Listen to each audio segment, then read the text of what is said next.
Assalamualaikum warahmatullahi wabarakatuh. Alhamdulillah wassalatu wassalamu ala Rasulillah nabiyyina wa sayyidina Muhammad bin Abdullah wa ala alihi wa sahbihi wa man walah wa ba'd. Kemudian selanjutnya teman-teman sekalian, hari ini saya ingin memberikan pesan yang kuat dulu. Dalam bahasa Arab pesan kuat mendalam itu disebut dengan tausiyah. Wassa, ini kan? Atau ausa, yusi juga bisa. Jadi asalnya wasiat itu asalnya bukan pesan orang yang akan meninggal, itu asalnya. Asalnya itu pesan kuat yang menyentuh dan dalam. Mengapa orang yang diduga akan menemui ajalnya kemudian berwasiat? Karena saat seseorang di ujung kehidupannya itu kalimat-kalimatnya akan lebih menyentuh dan terasa dalam dibandingkan saat sehatnya. Beda, kita orang tua mau memberikan nasihat pada anak misalnya, atau suami pengen kasih pesan ke istri atau sebaliknya. Dalam keadaan normal begini, walaupun pesannya singkat, padat, rasanya masih biasa. Tapi ada kondisi-kondisi yang mungkin sedang sakit, ya, mungkin jiwanya sedang terancam dalam kondisi tertentu, maka pesannya akan terasa lebih kuat. Nah, karena pada awalnya wasiat itu pesan netral. Dan Allah memberikan pesan yang kuat kepada setiap insan beriman untuk saling memberi pesan yang kuat, yang mendalam. Itu ditemukan kandungannya di Al-Quran surah ke-103. Di antara surah paling favorit bagi muslim masa kini selain Al-Ikhlas. Itu surat Al-Asr. Karena pendek kan ya. Wal 'asr innal insana lafi khusr illa alladhina amanu wa 'amilus shalihat. Setelah itu wattawasaw. Tawasa wazannya tafa'ala itu saling memberi wasiat. Jadi kalau saling harus ada dua pihak atau lebih. Suami memberi pesan kuat pada istri, demikian sebaliknya. Jadi kalau ingin ngasih pesan bukan sekedar memberi pesan, tapi bagaimana pesan itu membawa satu makna yang kuat sehingga menyentuh kepada jiwa. Itu poinnya. Itulah wasiat. Demikian anak kepada adik atau kakaknya. Orang tua kepada anak. Demikian kita sebagai teman, berkeluarga, berkehidupan. Watawassaw bil haqq. Menyampaikan sesuatu yang benar, mutlak benarnya. Jadi ada sidqun, ada haqqun. Itu berbeda. Sidqun itu kebenaran yang kadang nilainya masih relatif. Menurut si A ini benar, menurut si B itu belum ideal. Menurut si A ini yang bagus, menurut si B belum tentu. Istri tanya pada suami kan, mau berangkat ke pengajian. Ayah, ini jilbabnya yang mana ya yang bagus? Yang biru atau yang putih? Kata suami, kayaknya putih bagus deh mah. Ah, kayaknya biru juga bagus deh. Ya. Nanya tapi sudah punya jawaban. Gitu. Begitu dipakai coklat, ya. Itu nggak apa-apa gitu. Itu nggak apa-apa. Nah itu namanya kebenaran relatif. Kadang menggunakan sidqun, ma yahtamilu sidqa wal kadzib di balaghah begitu. Nah kalau yang sudah mutlak kebenarannya dan pasti benar, nggak bisa ditolak, itu hak namanya. Hak. Makanya seluruh kebenaran yang melekat pada Allah itu selalu disebut dengan hak. Al-Baqarah misalnya ayat 147. Al-haqqu min rabbika wa la takunanna minal mumtarin. Al-haqqu min rabbika wa la takunanna minal mumtarin. Yang hak itu pasti bersumber dari Tuhanmu. Semua yang bersumber dari Allah itu kebenaran mutlak. Ya. Jadi kalau kita ingin belajar sesuatu yang pasti benar, pasti membuat kita lebih benar dalam berkata, lebih benar dalam menatap, lebih benar dalam bekerja. Kalau ingin kerja yang benar, ya, kalau ingin berumah tangga yang benar, kalau ingin bicara yang benar, kalau ingin jadi suami yang benar, maka kembali pada tuntunan yang Allah berikan. Allah kasih petunjuk berkehidupan yang paling benar, yang gak mungkin bengkok. Inna hadzal Qur'ana yahdi lillati hiya aqwam. Isi Quran ini pasti mengarahkan pada petunjuk yang terbenar. Alhamdulillahilladzi anzala ala abdihil kitaba wa lam yaj'al lahu iwaja. Kita bersyukur punya Nabi Muhammad yang menerangkan isi Al-Quran sebagai pedoman berkehidupan. Ingat, bukan bacaan biasa. Sebagai pedoman berkehidupan yang isinya mengantarkan kita menjadi pribadi yang benar. Itu poinnya. Nah, karena itu Saling mewasiatkan ketika disebut bil haq, artinya mengambil nilai-nilai yang ada di Quran terkait kebutuhan hidup kita. Jadi Quran itu logikanya sederhana. Ini sedang punya jalur hidup apa? Beraktivitas apa? Kalau belum ada kan memilih kan? Saya ingin bekerja di sini, saya ingin kuliah di sini, saya ingin belajar di sini, ya kan? Dengan suami istri menata ingin kegiatan begini, ada anak harapannya ingin begini, gitu kan? Nah, ketika itu sudah akan kita awali, gampangnya keluarkan petunjuk di Al-Quran terkait dengan pilihan hidup kita, dan pasti isi Quran itu akan menuntun kita mendapatkan yang paling benar dan terbaik dari pilihan aktivitas yang akan kita kerjakan. Itu poin dasarnya dulu. Nah, kalau ada masalah kehidupan tidak bisa dituntaskan, padahal tinjauan materi dunianya lebih dari cukup, statusnya sudah bagus, coba dicek, mungkin cara menjalani hidupnya yang kurang benar. Nah, saya melihat kekinian kita mengamati, dan tugas para kiai, ulama, minimal ustadz-ustadz, kan mendampingi berbagai macam program sosial, problem sosial kehidupan yang ada di masyarakat, sehingga bisa menampilkan panduan yang benar ini untuk dikembalikan lagi supaya jadi lebih baik. Nah, saya perhatikan ada persoalan yang saat ini nampaknya menjadi tren dalam kehidupan rumah tangga. Nah, sampai satu kali di bulan yang lalu terutama ada beberapa sesi kami diminta menjadi saksi pernikahan sekaligus memberikan tausiah. Saya tanya pada penghulu, berapa perbandingan jumlah antara yang menikah dengan yang berpisah? Teman-teman tahu angkanya? Dalam satu akad terjadi peristiwa pernikahan, di satu momen yang sama terjadi 50 perpisahan. Di 1:50. Jadi kalau ada satu orang menikah di hari A jam sekian, di saat yang sama itu ada 50 orang sedang berpisah. Atau minimal proses dalam perpisahan. Faktornya banyak. Nah, problem terbesarnya kelihatannya dalam perjalanan ini menjadi tren. Nah, ini yang harus dikembalikan pada petunjuk yang benar. Sebetulnya niat berumah tangganya mau seperti apa? Itu dulu. Lalu menatanya mau bagaimana? Apa yang mau dicapai? Apa yang mau diharapkan? Apa tujuan berumah tangga itu? Apalagi ingat, kita selain dihisab, profesi yang melekat pada kita pun ikut dihisab juga. Sebagai hamba kita dihisab dengan status standar. Sholat enggak? Ya kan? Ketuhanannya bagaimana? Itu standar loh. Ketika kita mengatakan saya bertuhan Allah kan butuh pembuktian. Pembuktiannya apa? Maka turun Quran surat Toha itu, surah 20 ayat 14. Innani anallahu la ilaha illa ana. Itu baru syahadat. Sungguh aku tetapkan, aku tegaskan, akulah satu-satunya Tuhan yang layak dipertuhankan dan disembah. Kalau engkau memutuskan untuk menuhankanku dan menyembahku, fa'budni, maka buktikan kebertuhananmu dengan menyembahku. Bagaimana caranya? Wa aqimis sholata li dzikri, maka tunaikan salat sebagai pembuktian engkau bertuhan. Jadi salat itu bukan hanya ibadah, salat itu konfirmasi bahwa kita bertuhan. Makanya Nabi pernah komen, kalau Nabi komen tuh kita langsung like and subscribe aja, paling gampang ya. Ya, al-farqu bainal mu'min wal kafir tarku salat. Ciri beda antara orang beriman dengan yang belum punya iman itu lihat salatnya. Jadi walaupun mengklaim bahwa saya beriman misalnya, tapi tidak menunaikan sholat. Nah, itu keberimanannya belum bisa dibuktikan, belum bisa dikonfirmasi. Ya, konfirmasi kita bertuhan itu kan bentuknya ibadah. Teman kita yang non-Islam bertuhan kan, pada yang lain. Buktinya apa? Pada ibadahnya kan. Jadi kalau ada orang beragama tidak beribadah, maka cacat konsep keberagamaannya. Kalau ingin lihat beragama yang benar, tinggal dilihat strukturnya, logikanya, kebenarannya, nanti dicek. Karena itu kita bangga karena Islam itu keren. Di mana kerennya Islam? Karena selalu men-challenge, selalu menantang untuk membuktikan kebenarannya. Kita punya Tuhan Allah, terus nguji. Kalau Anda nggak percaya Tuhan, uji aja dengan semua sifat ketuhanan ditemukan nggak pada Allah. Tuh, semua diturunkan ayatnya. Kita punya kitab Al-Quran, nantang juga. Kalau Anda ragu ini bukan firman Allah, silahkan cek analisis sampai ditemukan. Ya, sampai punya bukti bahwa ini bukan firman Tuhan. Satu-satunya kitab di muka bumi yang men-challenge siapapun untuk membuktikan keautentisitasannya. Al-Quran.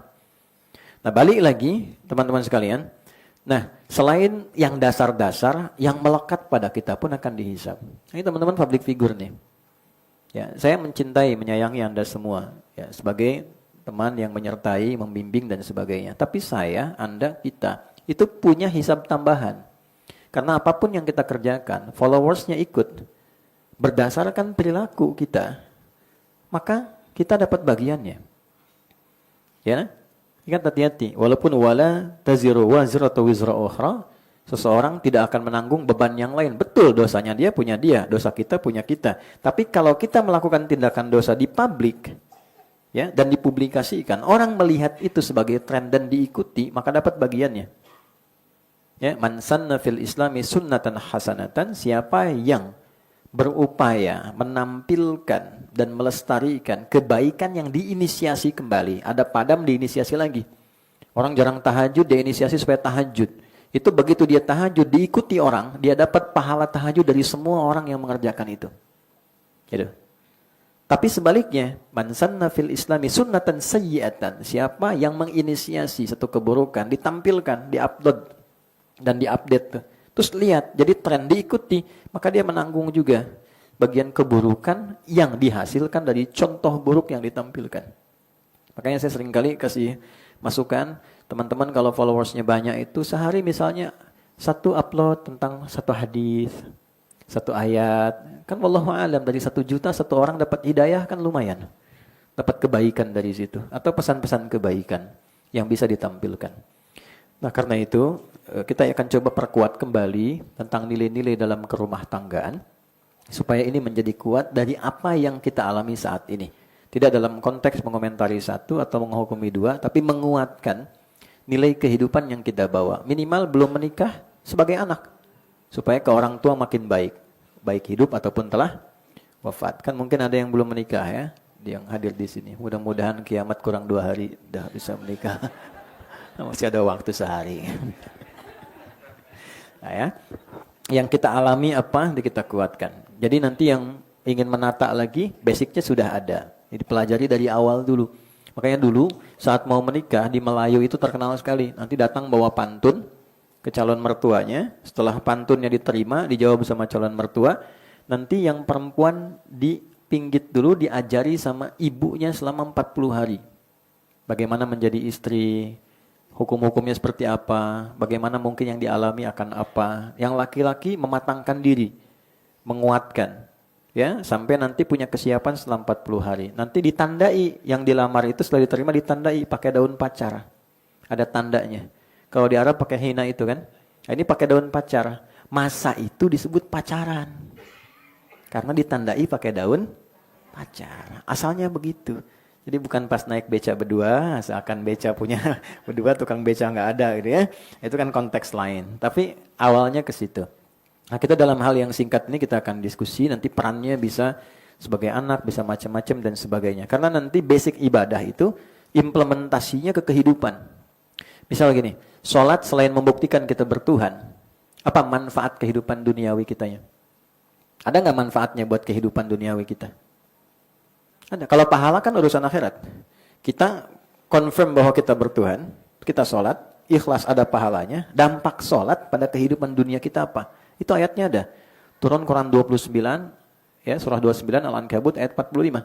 Utlu ma uhya ilaika minal kitab wa aqimis shalah innas salata tanha 'anil fahsya wal munkar. Kalau sholat itu benar ditunaikan, maka itu membangun sifat protektif, ada proteksi dalam diri kita dari perbuatan menyimpang.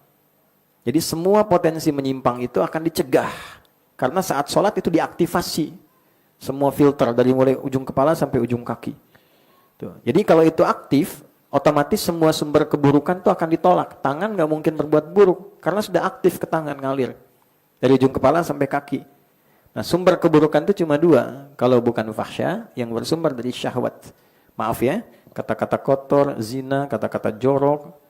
Maaf sekali, homoseksual misalnya, LGBT, ya, pornografi, porno aksi, itu masuk kategori fahsya. Jadi tidak mungkin orang sholat berbuat fahsya, itu mustahil. Kecuali ada yang tidak tepat dalam menunaikan sholatnya. Mungkar, segala penyimpangan yang diingkari hati. Mencuri, merampok, maaf, membunuh, ya, berselisih, tidak jelas, berkelahi, macam-macam itu mungkar. Jadi orang sholat itu pasti bertransformasi menjadi pribadi baik. Itu rahasianya. Kenapa anak-anak kita semua dari sejak dulu diajarin oleh Nabi sebelum yang lain-lain sholatnya dulu. 7 tahun sholat, 10 tahun bikin satu perbuatan, contoh membuat dia mengerti pentingnya sholat. Kasih pelajaran. Kalau orang Arab dulu mukul halus gitu. Kita nggak terbiasa. Caranya bagaimana? Doroba itu tidak harus memukul. Doroba itu ngasih contoh sampai mengerti. Uang jajannya kurangin, tahan dulu. Ya, sampai ngerti bahwa sholat itu penting. Kenapa? Saat tumbuh nanti diharapkan jadi orang baik. Apapun profesi kehidupannya. Jadi selalu ada irisan. Umrah misalnya teman-teman umrah. Itu ada ukuran duniawinya juga. Bukan hanya akhirat, ada ukuran duniawinya. Karena Nabi pernah mengatakan umrah itu kalau benar dilakukan, itu mendatangkan kesuksesan seperti besi dibersihkan dari karat. Nanti ada maknanya, ada turunannya. Nah sekarang kita kembali, apa dampak ibadah kita terkait dengan kedamaian, kebaikan, kebahagiaan, kesuksesan dalam kehidupan rumah tangga. Itu dulu yang ingin saya tampilkan. Setelah itu nanti baru pelan-pelan kita belajar hukum terapannya. Misal, nanti ada hukum terapan yang berbalik. Anda kalau sering bicara tentang orang, atau bikin acara, bicarakan rumah tangga orang, nanti rumah tangga Anda juga akan diuji, seperti Anda menguji rumah tangga orang. Terus ada hukum. Makanya hati-hati kalau bikin acara, podcast, apa macam-macam itu, jangan masuk pada bab-bab yang sekiranya ketika Anda diuji dengan itu, Anda kesulitan. Gitu ya. Itu harus paham hukum itu. Karena pengetahuan itu ketika didiskusikan akan dibalik untuk diuji. Untuk menguji kita konsisten enggak dengan apa yang kita ucapkan itu. Dengan apa yang kita kaji itu. Makanya ada bab-bab tertentu dalam kehidupan rumah tangga yang tidak boleh dibawa ke ruang publik. Nanti ada ayatnya, ada surahnya. Dan gak usah bayangin macam-macam. Kita sedang fokus pada titik untuk kita sendiri. Halo? Yuk kita masuk ya. Kata nikah, masuk bab pernikahan di rumah tangga, nanti perannya kembali ke masing-masing ya. Yang belum menikah sebagai anak, nanti bisa sebagai ibu, sebagai ayah, sebagai istri, dan sebagainya. Kata nikah itu setidaknya disebutkan dalam Al-Quran sebanyak 19 kali. Kurang lebih. Pelan-pelan. Dari sekian penyebutan itu, ada pelajaran dan bimbingan bagaimana sebelum, saat, dan setelah pernikahan itu dilangsungkan bisa berjalan dengan nyaman, baik, tenang, dan bahagia. Kalau dibawa ke kitanya, membawa kedamaian, kedamaian itu didahulukan ya. Bahasa agamanya sakinah. Oke? Itu didahulukan nomor 1 tuh. Jadi orang motivasi menikah itu untuk mendapatkan kedamaian, itu awal dasarnya. Kemudian yang kedua, kecukupan harta yang membahagiakan.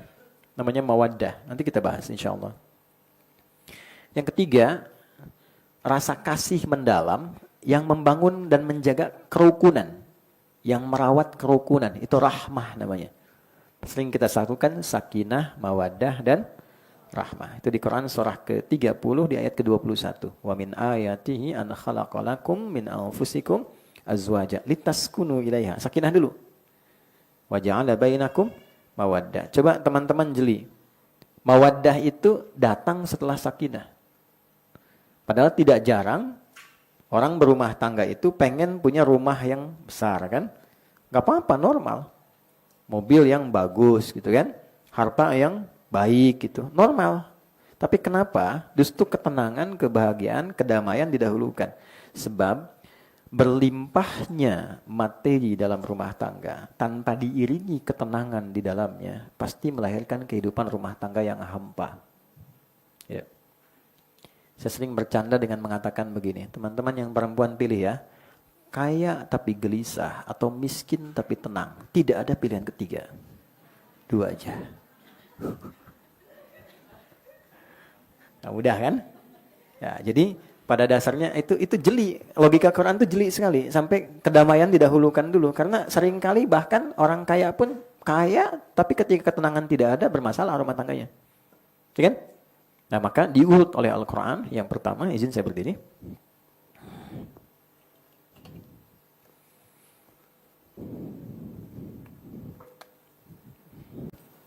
Jadi yang pertama, saya tulis pakai bahasa Arab ya.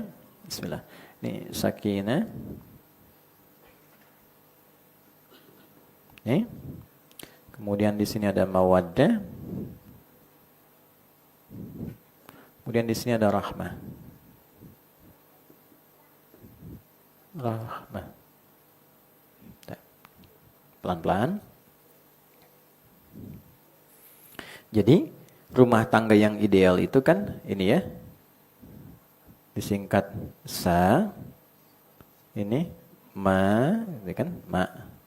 Sa ma. Nah, itu kan rahmah. Sama ra, gitu kan? Sama ro kan nggak enak ya. Tapi pas bilang sama ro, kenapa nggak sama zai, ya kan? Sama ra, ya. Sakinah, mawaddah dan rahmah. Jadi kan? Baik, pelan-pelan ya. Nah, bahkan teman-teman kan bikin majelis ini musyawarah kan? Muda, sakinah, mawaddah dan rahmah. Pelan-pelan. Kalau sudah pakai wa, nggak usah pakai dan lagi. Itu pleonasme. Karena dan itu bahasa Arabnya wa. Sakinah, mawaddah dan rahmah. Nah, artinya rumah tangga yang ideal itu bisa tenang. Jadi suami tenang, lihat istri tenang, istri lihat suami tenang. Ya, Nabi pulang punya persoalan yang rumit, darun dari gua Hira, lihat malaikat Jibril pertama kali gelisah, nyampe di rumah ketuk salam keluar, lihat istri Sayyidah Khadijah, dilihat tenang, setengah gelisahnya hilang. Ideal banget ya. Zammiluni, zammiluni, tolong selimuti aku, dibawa ke kamar, tiduran diselimuti, dibisikin di telinganya. Bahasa kitanya enak banget, indah. Sayang, kau ini orang baik. Gak ada catatannya kau punya musuh. Kau selalu pelindung orang lemah, penyayang anak yatim. Yakinkan pada hatimu yang paling dalam, aku akan selalu bersamamu dalam suka dan duka. Tenang. Enak kan? Untuk pulang ke rumah, lagi banyak masalah, buka pintu, lihat istri, tambah masalah. Nah, itu artinya belum sakinah, belum kan? Caranya bagaimana? Atau sebaliknya kan? Istri lihat suami akhir bulan gak tenang, kan? Ini juga. Nah, ini mawaddah, ini terkait dengan harta. Dari kata maddah, materi duniawi, umumnya cinta yang didasarkan pada materi. Nanti materinya turun tuh, bagaimana merawat cinta dengan anugerah fisik, pemberian materi. Karena itu kenapa saat akad nikah ada mahar, itu kan tanda cinta. Itu simbol. Nah, tidak harus berhenti saat akad saja. Nanti begitu misalnya saat berjalan rumah tangga bisa makan bareng, kadang-kadang olahraga bareng, Nabi balap lari dengan Sayyidah Aisyah. Dan di bab ini 75% tuh nggak ada keseriusan, canda rata-rata. Saya sering beri masukan kalau daurah keluarga, kenapa banyaknya serius gitu? Udah rata-rata banyak candanya, 70%. Ketika masuk di bab ini nih, di mawaddah ini. Dan luar biasa, nanti kita akan temukan karakteristiknya masing-masing. Sampai ditemukan kenapa Nabi dianugerahi oleh Allah diizinkan menikah lebih daripada 4 istri. Dalam catatan kan ada yang sampai 11 itu kan. Ternyata kesimpulannya apa? Bukan bab poligaminya, bukan. Tapi Nabi dititipkan oleh Allah istri-istri yang mewakili seluruh karakter perempuan di muka bumi. Terhimpunlah pada istri-istri Nabi. Jadi kita ini saat punya istri, itu akan diwakili karakternya salah satunya dari istri Nabi. Misal, ada yang senang fashion. Ada di antara istri antum mungkin yang senang kepakaian fashion. Seperti Sayyidah Zainab. Ada yang senang masak. Ada. Seperti Sayyidah Saudah binti Zam'ah. Ada yang senang kajian, dikit-dikit pengen ngaji, dikit-dikit belajar ke majelis ilmu. Seperti Sayyidah Aisyah. Ada yang cemburuan. Ada. Ada yang cerewet. Ada. Macam-macam. Tapi hebatnya gini. Gimana cerewetnya itu menghasilkan cinta dan perhatian. Ya.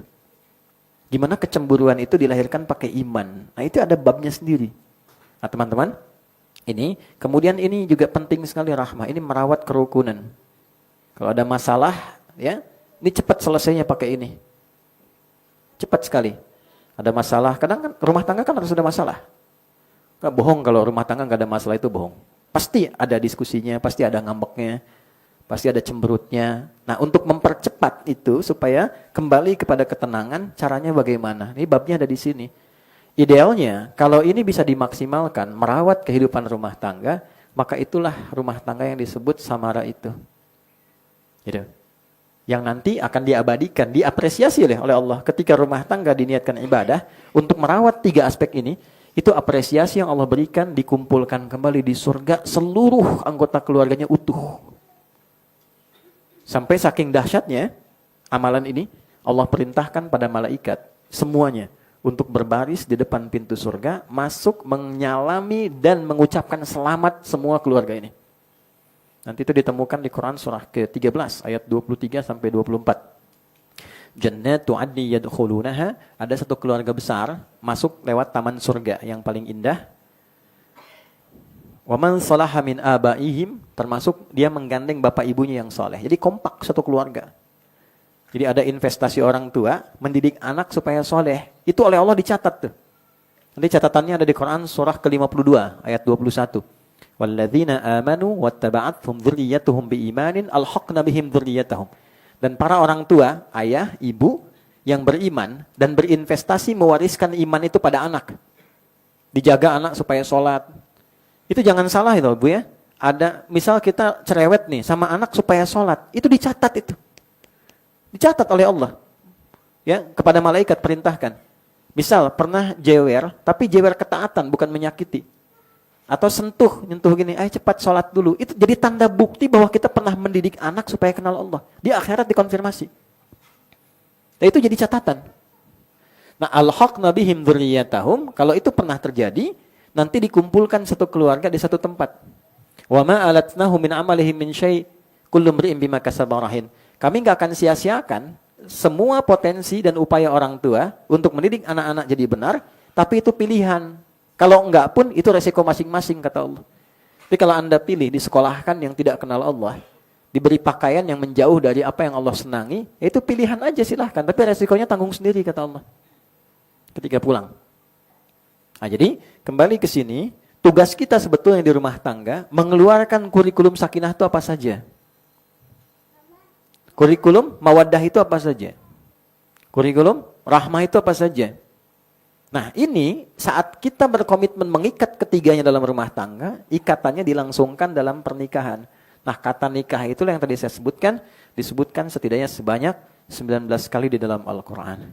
Di 19 inilah kemudian kita keluarkan 19 langkah ini guna memenuhi kebutuhan samara yang kita harapkan. Jadi nggak cukup kita tuliskan pernikahan samara misalnya, tulis di pintu, ya. Nah, tapi ternyata tidak, hakikatnya tidak seperti yang dirasakan. Kembali ya, bismillah.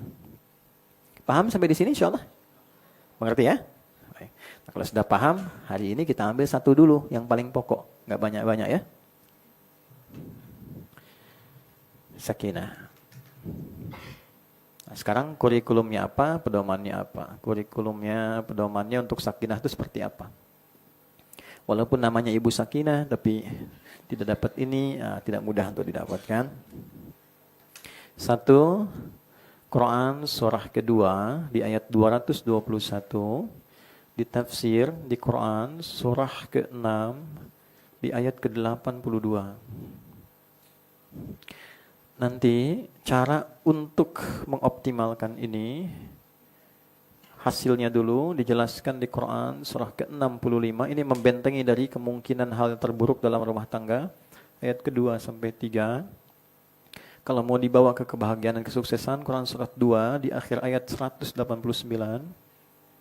Kalau mau dibawa ke ilmu untuk anak-anak, Quran surah 2 di akhir ayat 282. Amalan pokoknya, kita ambil aja dulu yang dasar, Quran surah kedua di ayat 1 sampai 5. Saya kasih di sini angka 2, saya tuliskan sampai ke 5, saya kasih kurung supaya nggak lepas.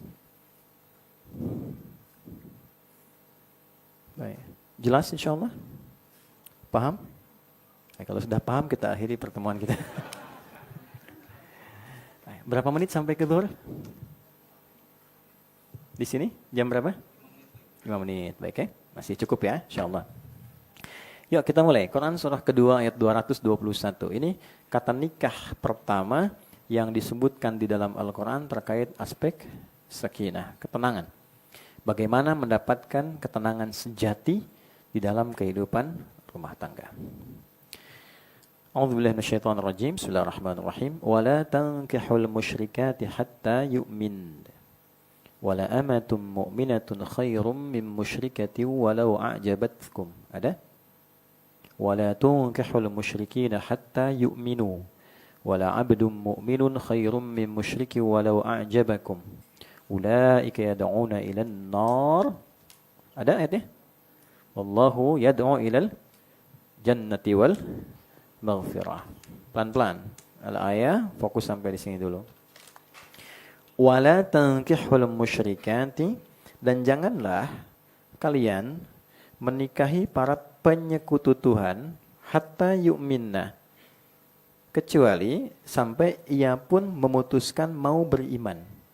Tolong di-highlight pada kata iman. Ini dia poinnya.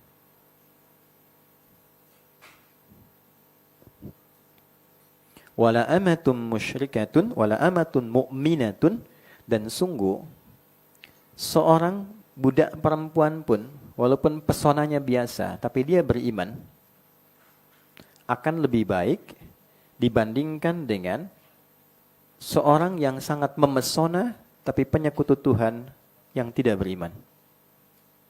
Khairum min musyrikatin walau a'jabatkum. Wala tunkihul musyrikina hatta yu'minu.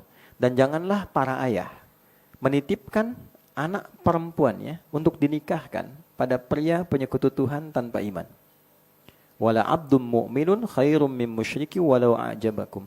Sungguh lelaki walaupun pesonanya biasa bahkan budak, tapi dia beriman, lebih baik dibandingkan dengan penyekutu Tuhan tapi tidak, walaupun dia memesona tapi penyekutu Tuhan. Ulaika yad'una ilan nar. Salah pilihan bisa mengantarkan pada kecelakaan dunia dan akhirat. Itu poinnya. Benar pilihan mengantarkan pada kedamaian, petunjuk, dan kebahagiaan dalam kehidupan rumah tangga. Itu poin. Sampai situ dulu ya. Jadi dasar dari ketenangan kehidupan rumah tangga, saya highlightnya kata ini dulu. Jika menginginkan kehidupan rumah tangga yang sakinah, yang tenang, cenderung damai, maka dasarnya adalah ini, iman. Saya tulis pakai bahasa Arab gini, al-iman. Ini dulu. Jadi bagaimana menjalani kehidupan rumah tangga dengan iman. Jadi suami beriman, masak dengan iman, berpakaian dengan iman, bangun rumah pakai iman, dan sebagainya. Apa itu iman? Percaya. Apa itu percaya? Iman. Iman itu yakin tanpa ragu. Oke? Tapi saya akan bahas dasar katanya. Iman itu asal katanya begini. Amana, begini. Ini saya urai dulu ya supaya paham unsur-unsur katanya. Begini. Amana yu'minu. Amana. Ini agak dalam ya, agak dalam. Amana asalnya gini. Kalau ada yang tanda begini, asalnya ada dua huruf nih. Dua huruf begini, satu hamzah hidup, ada alif begini, mim dan nun begini. Asalnya amana. Karena dua ini ketemu, dihapus salah satunya, gini. Diberikan tanda hapus ini bahwa ada alif, diberikan bendera begini. Jelas? Pelan-pelan ya. Jelas di sini? Makanya ada istilah dua harokat. Dua harokat itu apa sih? Dua harokat dijadikan satu. Misalnya gini, ada satu A, ini harokatnya satu, digabungkan jadi satu plus satu jadi dua harokat, karena ini A pendek plus pendek tambah pendek jadi agak panjang. Karena itu ketika diganti tandanya begini, dua harokat, maksudnya apa? Maksudnya ini harokat ada dua disatukan, bacanya panjang dikit. Jelas? Atau kadang dikasih tanda begini di atasnya. Nah balik, ini asalnya kan ada dua nih, hamzah gini, terus A gitu kan. Nah kata dasarnya ini tambahan nih, ini imbuhan, prefix di awal.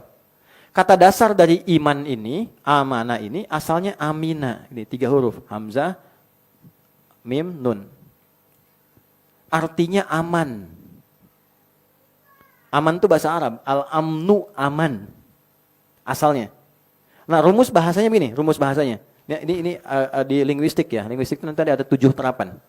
Dari fonem, morfem, kemudian kata, dari kata masuk ke frasa, frasa masuk klausa, klausa masuk kalimat, kalimat masuk wacana. Nah ini setiap kata itu ada keterkaitan maknanya. Iman asalnya dari kata aman. Apa hubungan kata iman dan aman? Kalau kita mengerjakan apapun dengan iman, pasti aman kehidupannya. Itu aman dari gelisah, ya kan? Walaupun sudah berbunyi bel, aman aja kita. Ada paham gitu kan? Ada dasarnya. Ya, ada masalah rizki, aman, tenang aja, karena ada iman di dalamnya. Ya, ada masalah yang pelik, aman. Dari mana keterangan didapatkan? Itu bukan otak-atik, karena Quran sendiri menampilkan makna itu di Quran surat 6 ayat 82. Man amila shaliha, siapapun yang mengerjakan satu amal soleh, di rumah tangganya beramal soleh, jadi suami yang soleh, jadi istri yang soleha. Soleh itu mengerjakan sesuatu dengan iman, itu namanya soleh. Ingat ya, soleh itu bukan sekedar baik, kebaikan yang dikerjakan karena dasar iman, itu soleh. Kalau kebaikan tidak dikerjakan dengan dasar iman, belum bisa disebut soleh. Saya membantu bukan karena dia butuh, tapi karena Allah memerintahkan saya untuk bantu, karena iman saya, itu soleh namanya. Jadi menjadi suami yang soleh, menjadi suami yang mengerjakan semua tugas suami itu karena imannya. Saya menyayangi istri bukan sekedar dia istri saya, tapi iman saya memerintahkan saya untuk merawat dia. Karena itu saya kerjakan karena iman saya pada Allah. Bukan sekedar jadi istri. Kalau Allah nggak perintahkan bersikap begitu, saya tidak begitu. Itu soleh namanya. Demikian soleha dengan makna yang sama. Demikian anak soleh. Itu poinnya. Man amila soleha, siapapun yang mengerjakan satu perbuatan soleh. Rumah tangga yang soleh. Wahuwa min dzakarin au untha. Baik itu laki-laki, suaminya soleh. Untha, istrinya soleh. Anaknya soleh. Anak perempuannya soleha.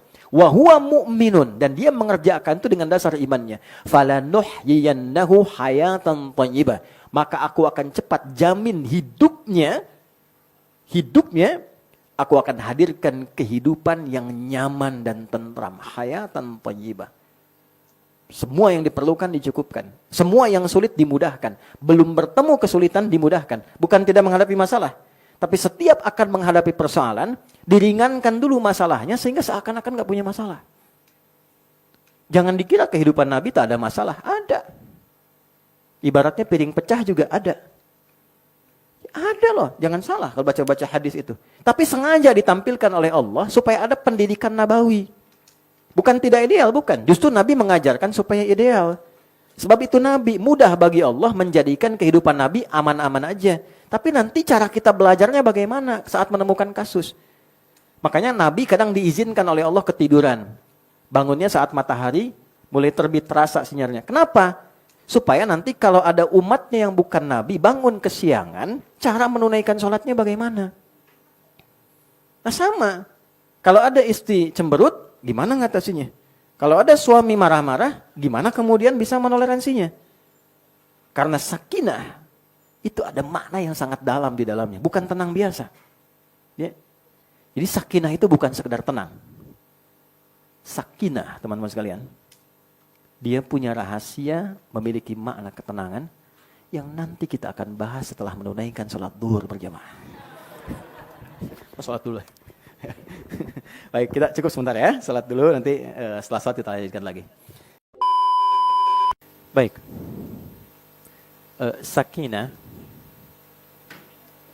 asalnya dari kata sakana.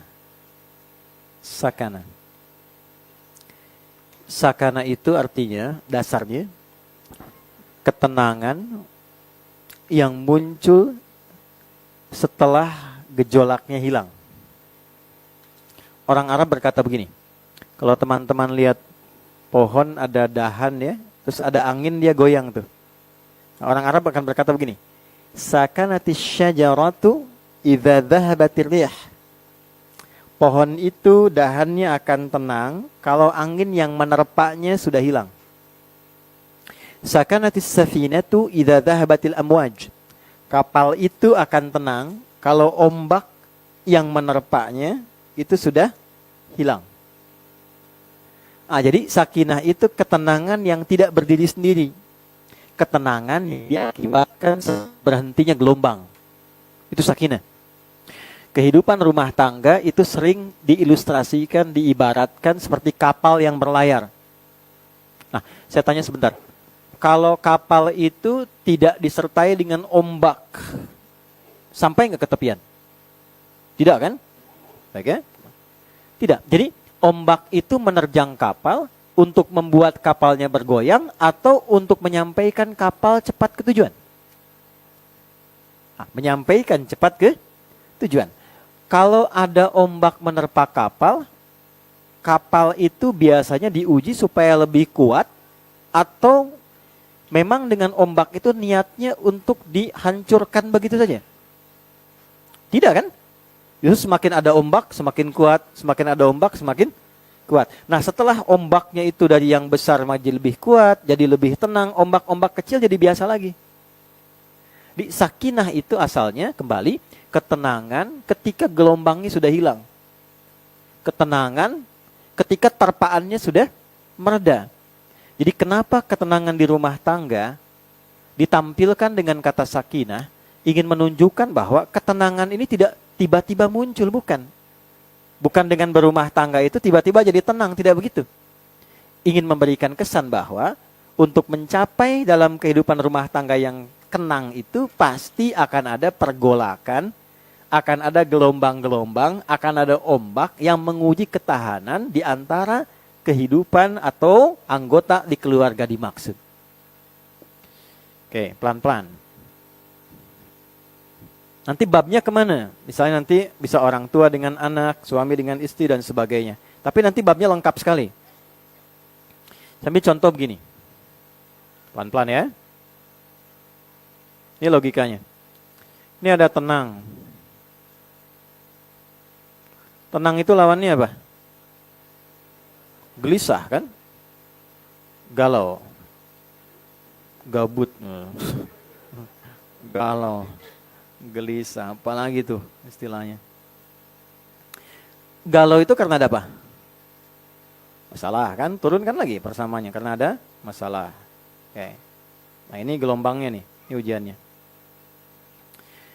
Mungkin nggak tenang kalau nggak ada galau? Mungkin nggak tenang kalau nggak ada gelisah?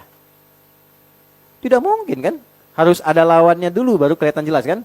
Tahu sekarang siang karena malamnya nggak ada kan? Dari mana taunya Anda laki-laki? Karena ada pembanding perempuan kan? Ya kan? Dari mana taunya ada tenang kalau ada gelisah? Jadi gelisah diciptakan bukan ingin membuat hidup kita gelisah, bukan. Tapi supaya tenangnya muncul. Itu dasarnya. Dari mana taunya bisa gelisah? Kalau ada masalah. Maka saat Allah kirimkan masalah dalam rumah tangga, sebetulnya bukan ingin menjadikan kehidupan rumah tangga kita itu bermasalah, bukan. Dasarnya supaya tenangnya muncul. Sebab kalau tidak ada masalah, tidak ada alat uji yang menghadirkan ketenangan. Semu jadinya. Nah karena itulah kenapa dasar pernikahan berbeda jenisnya, harus laki-laki dan perempuan, kan? Dan tidak berasal dari satu keluarga yang sama, satu lingkungan yang sama, supaya apa? Supaya semua kondisi itu cepat mengantarkan pada ketenangan yang diharapkan. Itulah sakinah. Karena nggak mungkin tiba-tiba menyatu dari keluarga yang tidak sama, pikiran yang tidak sama, hobi yang mungkin tidak sama, tempat tinggal tidak sama, tiba-tiba pengen harus sama, itu mustahil. Menyamakannya harus bagaimana? Akan ada dialog. Mungkin dialognya jadi tidak biasa. Yang satu bisa meninggi, yang satu ikut tinggi. Itu kan? Yang satu bisa A, yang satu bisa B. Nah semua itu tercipta ketika dihadirkan oleh Allah, sejatinya bukan ingin membuat kehidupan ini bermasalah. Tapi supaya tenangnya muncul. Makanya di rumah tangga itu, kalau ada masalah, habis itu selesai, merasa tenang kan setelah itu? Terus ketenangannya beda dengan sebelumnya kan? Itulah sakinah. Itulah apa? Sakinah. Ini poinnya dulu nih.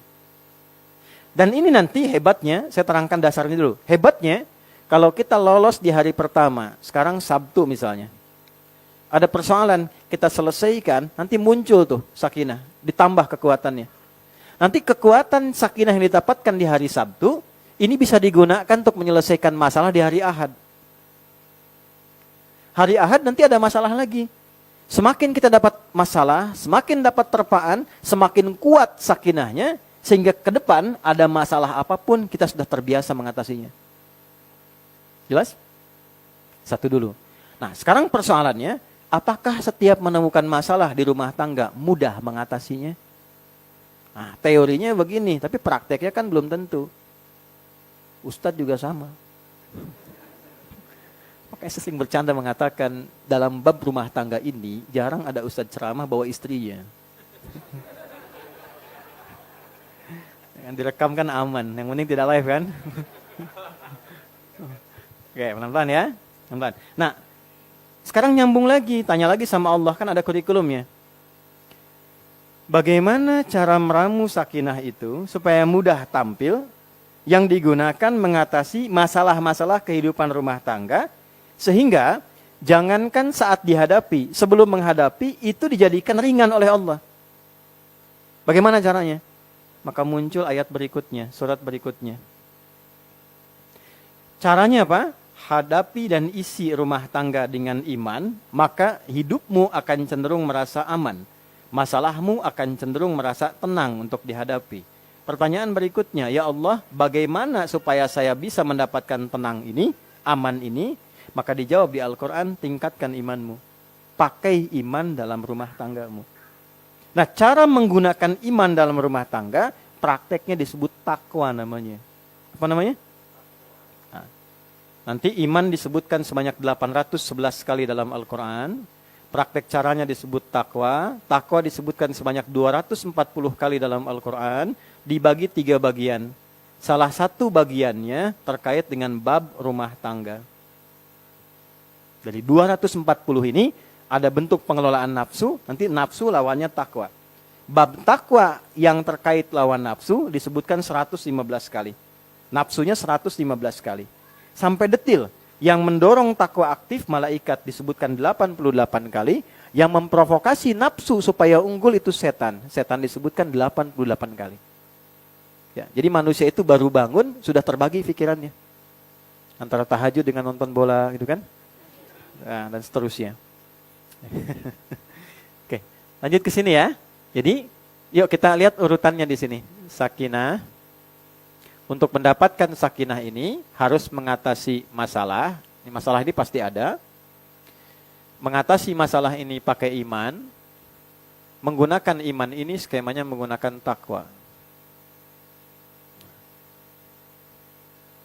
Yuk kita lihat manfaat takwa. Sebelum nanti masuk ke detail takwanya. Manfaatnya bagaimana takwa dibawa ke kehidupan rumah tangga.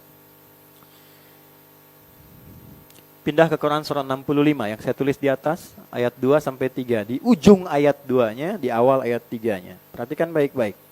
Wa may yattaqillaha, dan siapapun, khususnya di rumah tangga, yang mampu meningkatkan takwanya pada Allah. Kenapa saya sebutkan bab rumah tangga? Karena ayat ini ada di surat 65. Surat 65 itu surat tolak namanya. Masalah terbesar dalam rumah tangga. Di persoalan terbesar pun, kalau kita jalani dengan takwa, itu insya Allah terjaga. Semua dibentuk oleh Allah mengarah kepada sifat sakinah. Kecuali kalau pasangan yang satu mau takwa, yang satu tidak mau. Nggak ketemu. Tapi kalau dua-duanya mau ketemu dalam titik baik itu, berubah nanti. Itu yang dimaksud Quran surah keempat ayat 35. Iyurida islaha yuwafiqillahu bainahuma. Kalau suami istri, satu keluarga, berubah pengen jadi lebih baik dari sebelumnya, pengen lebih soleh, nanti Allah turunkan pedomannya, Allah turunkan kasihnya, dibimbing langsung, tiba-tiba jadi baik. Gitu. Baik ya? Turunkan dulu pelan-pelan.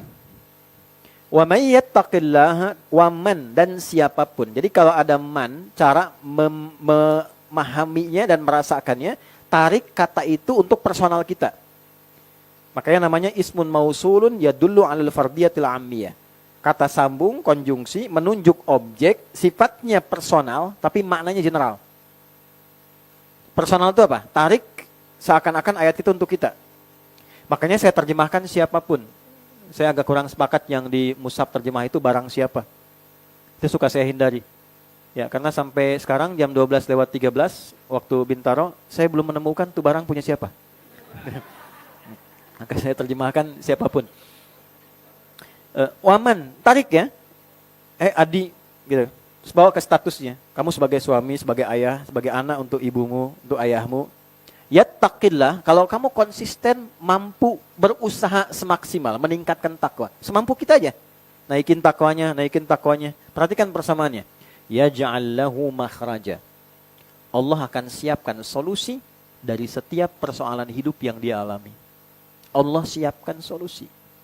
Dan itu nggak pakai alif lam, makhraja. Artinya setiap menemukan masalah, Allah sudah kirimkan solusi.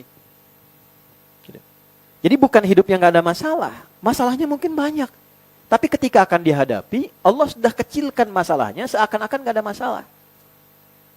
Senyum gitu ya. Kadang-kadang masalah kecil tuh bisa naik. Tapi ini enggak, yang besar jadi kecil jadi hilang. Oh jangan dikira jadi ustadz nggak ada masalah, tidak. Kadang masalah jamaah, masalah ustadz juga gitu. Ya, itu poin 1 tuh. Kemudian apa? Biasanya kan yang klasik masuk bab rizki kan? Bab rizki, bab materi ya dan sebagainya. Teruskan ayatnya. Wa yarzuqhu min haitsu la yahtasib. Bahkan urusan rizki pun didatangkan pada sisi yang tidak diduga. Hebatnya begini. Diberi contoh kasus perempuan nih teman-teman yang perempuan. Jadi di Quran ditampilkan satu kasus perempuan yang bukan nabi, bukan rasul. Supaya nanti keluarga di masa depan bisa meniru, ada contoh yang bukan nabi, bukan rasul. Dan tidak ngeles, pantas itu nabi, pantas itu rasul, tidak. Ditampilkan satu keluarga langsung yang merawat keluarganya utuh, suami istri janjian kompak pada anak sampai ke cucu nanti. Walaupun ayah nggak lihat anaknya karena meninggal lebih duluan dan nggak lihat cucunya. Tapi satu keluarga ini dipuji oleh Al-Quran, dijadikan nama surat. Ya, keluarga sampai ke anak, sampai ke cucu disebut al namanya. Apa namanya? Al. Kalau ahlun itu anggota keluarganya. Saya punya anak pertama namanya Muhammad Hamilul Quran. Ahli bait saya, anggota keluarga saya. Ahli bait Nabi, anggota keluarga Nabi. Ya, kalau alun artinya keluarga dengan keturunannya sampai ujung. Ayah, ibu, ya, terus ada anak, ada cucu dan seterusnya. Di surah Ali Imran, Imran kan bukan nabi, bukan rasul. Menikah dengan Hannah yang bukan nabi, bukan rasul. Kemudian melahirkan siapa Hannah? Maryam. Saat dalam kandungan sebelum melahir, Imran meninggal. Tapi dua-duanya kompak. Bagaimana anak ini tumbuh, diniatkan khusus untuk menjadi pribadi yang bertakwa kepada Allah. Khusus diniatkan untuk takwa. Nanti kita akan temukan kaidah di Al-Quran, jika orang tua menginvestasikan anaknya untuk mendekat kepada Allah dengan ketakwaan, itu aktifanya, hasil investasi ini akan berdampak pula pada orang tuanya. Baik orang tuanya meninggal ataupun hidup. Ya, misal Anda nyiapkan anak jadi ahli Quran nih, menghafal sampai jadi itu bukan hanya baik untuk anaknya, orang tuanya bisa ikut. 2018 teman-teman, saya diminta Dubes Saudi menjadi Amirul Hajj untuk satu rombongan pesawat. Ya, saya kira daftarnya hanya ustadz-ustadz gitu, ustadz ini ikut bareng-bareng. Tiba-tiba hampir 60% itu ternyata ahli-ahli Quran. Anak-anak Quran, ahli Quran. Yang berangkat siapa? Yang hafal Quran anaknya, yang berangkat ibunya, bapaknya, gurunya, temannya, musyrifnya. Ada satu rombongan dari Jogja itu yang berangkat ibunya, gurunya, ya, kemudian musyrifnya dan beberapa temannya. Yang hafal 1-2 orang. Ikut tuh. Nahnu narzuqukum wa iyyahum. Kami berikan rezeki kepada dia, datangnya dari dia tapi dampaknya kepada yang lain. Nah, ibunya Maryam itu sudah menyiapkan calon anak takwa. Jadi kita mesti punya investasi akhirat nih teman-teman. Dunia nggak salah, silahkan disiapkan. Anak pertama dokter, nggak apa-apa, bagus. Anak kedua insinyur, bagus. Supaya dunianya mudah, ringan, bangga. Pertanyaannya, saat dikumpulkan oleh Allah di akhirat, apa yang disiapkan? Yang dibanggakan apa? Ada nggak satu dari anggota keluarga yang jadi andalan kita saat dihisab nanti? Dia bawa kita tuh. Sudah ke situ belum? Nggak apa-apa, jangan kehilangan dunia, juga tidak kehilangan akhiratnya. Dokter yang hafal Quran, ada contohnya? Ada. Imam Syafi'i, pakar di bidang kedokteran. Ibnu Sina, pakar di bidang kedokteran. Tapi hafal Quran juga, hafal hadis juga. Sayyidah Aisyah itu pakar di bidang kedokteran, jangan salah. Sayyidah Fatimah, pakar di bidang keperawatan. baca sirahnya. Itu pakar di bidangnya.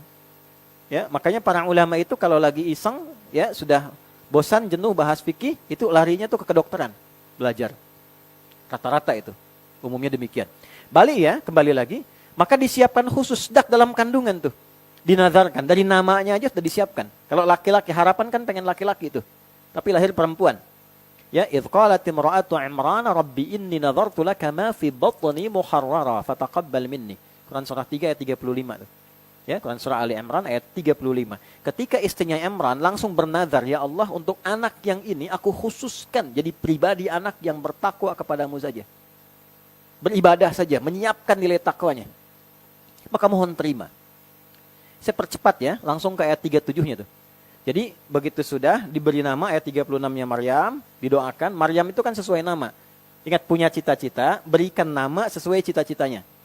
Misal saya pengen anak saya ini paham fikih tentang Quran. Anda beri nama Muhammad Faqihul Quran misalnya. Itu nama itu mengantarkan pada harapan. Yang diberi nama Maryam. Maryam itu diantara artinya yang punya sifat menjaga diri dalam ketaatan kepada Allah. Iffah. Untuk sifat perempuan. Dia jaga supaya kalau bicara Allah senang dengan bicaranya. Berpenampilan Allah senang dengan penampilannya. Itu iffah namanya. Ya, orangnya afifah. Laki-lakinya afif.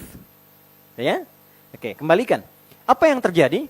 Lihat ayat 37-nya. Paling kiri sebelah bawah tuh di mushaf. Fataqabbalaha rabbuha biqabulin hasanin. Maka ikhtiar orang tua itu diterima oleh Allah. Wa ambataha nabatan hasana. Maka anak itu perawatannya dipantau langsung oleh Allah. Wa kafanaha Zakaria. Walaupun secara ikhtiar ada pengajarnya. Teman-teman berikhtiar nih, anak saya pengen jadi anak yang baik, anak yang saleh. Saya siapkan nih, gurunya si Fulan, titipin di RKM ngaji misalnya. Ya kan? Walaupun ikhtiarnya Ustadz Fulan yang ngajarin, tapi Allah rawat, diperhatikan. Segala kebutuhannya, kebaikannya, macam-macamnya dan sebagainya. Kullama dakhala 'alaiha Zakaria al-mihraba, wajada 'indaha rizqa. Ini poinnya. Setiap gurunya, pendampingnya Nabi Zakaria, itu kan pamannya, mengantarkan kebutuhan Maryam, itu sudah ada di tempatnya. Kan disiapin tempat nih untuk ibadahnya. Nah, ini bawa ke rumah, teman-teman. Namanya mihrab. Ya, mihrab itu tempat khusus yang memang diproyeksikan untuk meningkatkan ibadah saja. Ya, tidak harus satu tempat. Dan punya dua keunikan mihrab tuh, dua keistimewaan. Satu, mempercepat terkabulnya doa. Dua, mempercepat datangnya rizki yang bahkan dinilai sulit. Ya. Jadi ya, kenapa imam itu di mihrab mengimami?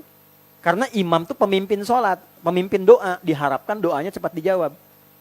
Karena itu ada kualifikasinya, nggak semua bisa jadi imam. Ada fikihnya. Anda boleh jadi mudir di kantor, pimpinan, tapi belum tentu jadi imam di masjid. Ya, ada kualifikasinya. Dulu saya waktu pimpin pesantren di Jakarta, bagus. Ada ex dari para pimpinan di kantor itu, pengen jadi imam. Dan luar biasa, semangatnya tinggi sampai ngotot pengen jadi imam. Tapi bacaan belum baik. Datang, tiba-tiba Santi menyoal gitu. Bapak bacaannya belum pas. Justru saya jadi imam supaya dibetulkan bacaannya. Dilaporkan kasusnya kan pada kami. Alhamdulillah saya ketemu kan. Gimana Pak? Saya pengen jadi imam Pak Ustadz supaya diperbaiki. Bagus Pak. Nggak ada yang seperti Bapak ini. Selesai dari kantor jadi pimpinan di masjid. Luar biasa. Saya dukung, saya bilang. Supaya performa Bapak bagus, sebelum Bapak tampil jadi imam, dilatih dulu sama Santi, didengar dulu. Supaya bacaannya pas. Setuju Pak? Oh bagus Ustaz. Tapi nanti sambil nunggu, sambil dilatih, tetap Bapak jadi imam. Zuhur dan asar khusus. Nah, yang penting kan gak turun status. Ya kan? Statusnya tetap imam kan? Status tetap imam. Gitu. Maka tidak ada ketersinggungan, tidak turun status, tetap imam. Nanti setelah lebih bagus, baru naik maghrib. Selang maghrib, isya, subuh, itu yang imamin dari kami, Santi. Setelah bagus kita perkenankan. Pak, udah bagus bacaan. Udah yang ada aja lah. Sekarang pada jadi imam. Bagus ya. Nah balik tuh. Jadi kenapa ada mihrab? Salah satu makna dalamnya bukan sekedar tempat imam. Tapi di situ ada kedalaman makna, doa akan cepat dijawab. Tarik ke rumah teman-teman. Buat anak, istri, suami. Untuk sholat di situ. Pakai untuk ibadah. Nanti saya masuk ke contoh-contoh berikutnya. Nah, Maryam disiapkan mihrab khusus untuk meningkatkan takwanya. Buat dia sholat, buat dia ngaji. ya, buat dia ibadah, buat dia berdoa, apa yang terjadi? Kullama dakhala 'alaiha Zakaria al-mihrab, ini poinnya. Setiap Nabi Zakaria mengantarkan kebutuhannya, wajada 'indaha rizqa, sudah ada. Mau bawa buah, sudah ada buah. Kalau musim anggur ada anggur, wajar. Bukan musim anggur, ada anggur. Dikonfirmasi oleh gurunya supaya ngecek. Nabi Zakaria tahu ini anugerah Allah, spesial karena takwanya meningkat. Min haitsu la yahtasib. Tapi untuk menguji benar enggak pendidikan selama ini, kenal Allah enggak? Ditanya, "Ya Maryamu anna laki hadza?" Cek ayatnya. Maryam, dari mana semua ini? Anak yang didekatkan kepada Allah sejak dini, maka tidak keluar dari lisannya kecuali kalimat Allah. Qalat huwa min indillah. Paman, ini semua dari Allah, anugerah Allah. Kalau dari anak-anak cucu ini ya, anak-anak dilatih dari kecil kenal Allah, kenal Allah. Ini setiap situasi Allah yang keluar. Mau disuntik, ya Allah, ampuni dosaku. Ya Allah, gitu kan. Ya kenal tayo, ya tayo yang disebut ya. Kenal macam-macam, robokar ya robokar, Doraemon ya Doraemon. Ya? Jadi itu yang keluar. Apa yang terjadi? Lihat baik-baik. Ini poinnya. Innallaha, catat ini ya. Innallaha yarzuqu man yasha bighairi hisab. Paman, yakinkan pada hati kita yang paling dalam, jangan pernah ragu, itu inna. Allah pasti ngasih rizki pada siapa yang dia kehendaki tanpa ada batasan. Oke? Allah pasti ngasih rizki pada siapa yang dia kehendaki tanpa ada. Nah, cara memahami ayat, bila ada kalimatnya siapa yang dikehendaki, maksudnya bukan memilih sipulan tertentu. Masuklah kita pada yang dikehendaki Allah itu. Caranya bagaimana? Masuk ke situ. Itu caranya. Ikutin. Bagaimana Maryam tuh?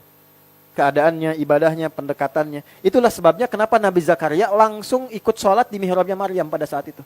Dan minta pada Allah. Dijawab juga doanya secepat. Nanti di ayat 38 sampai 39-nya. Saya balik ke sini kembali teman-teman sekalian. Jadi takwa itu kalau benar dilakukan, siapapun yang pertama Allah berikan meringankan beban hidupnya.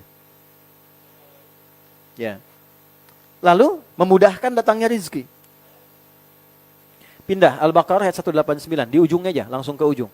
Wattaqullaha la'allakum tuflihun. Tingkatkanlah takwamu kepada Allah, maka hidupmu cenderung sukses dan bahagia. Jadi ternyata ada persamaan takwa, sukses, bahagia. Ada sukses saja, namanya fauz. Derivasinya disebutkan 29 kali dalam Al-Quran. Ada fauzi, fauzan, faizah, ya, faizin, itu sukses. Ada yang namanya fauzia, faizah, fauzan, itu orang diharapkan sukses dalam hidupnya. Walaupun belum tentu bahagia. Itu umumnya, kata makna umumnya. Lawannya fariha. Fariha, bahagia. Walaupun belum tentu sukses, bahagia. Fariha, laki-lakinya Farhan. Perempuannya Farah. Ya, Farah, Queen, ya, Muhammad Farah. Ya, yang diharapkan bahagia dalam hidupnya.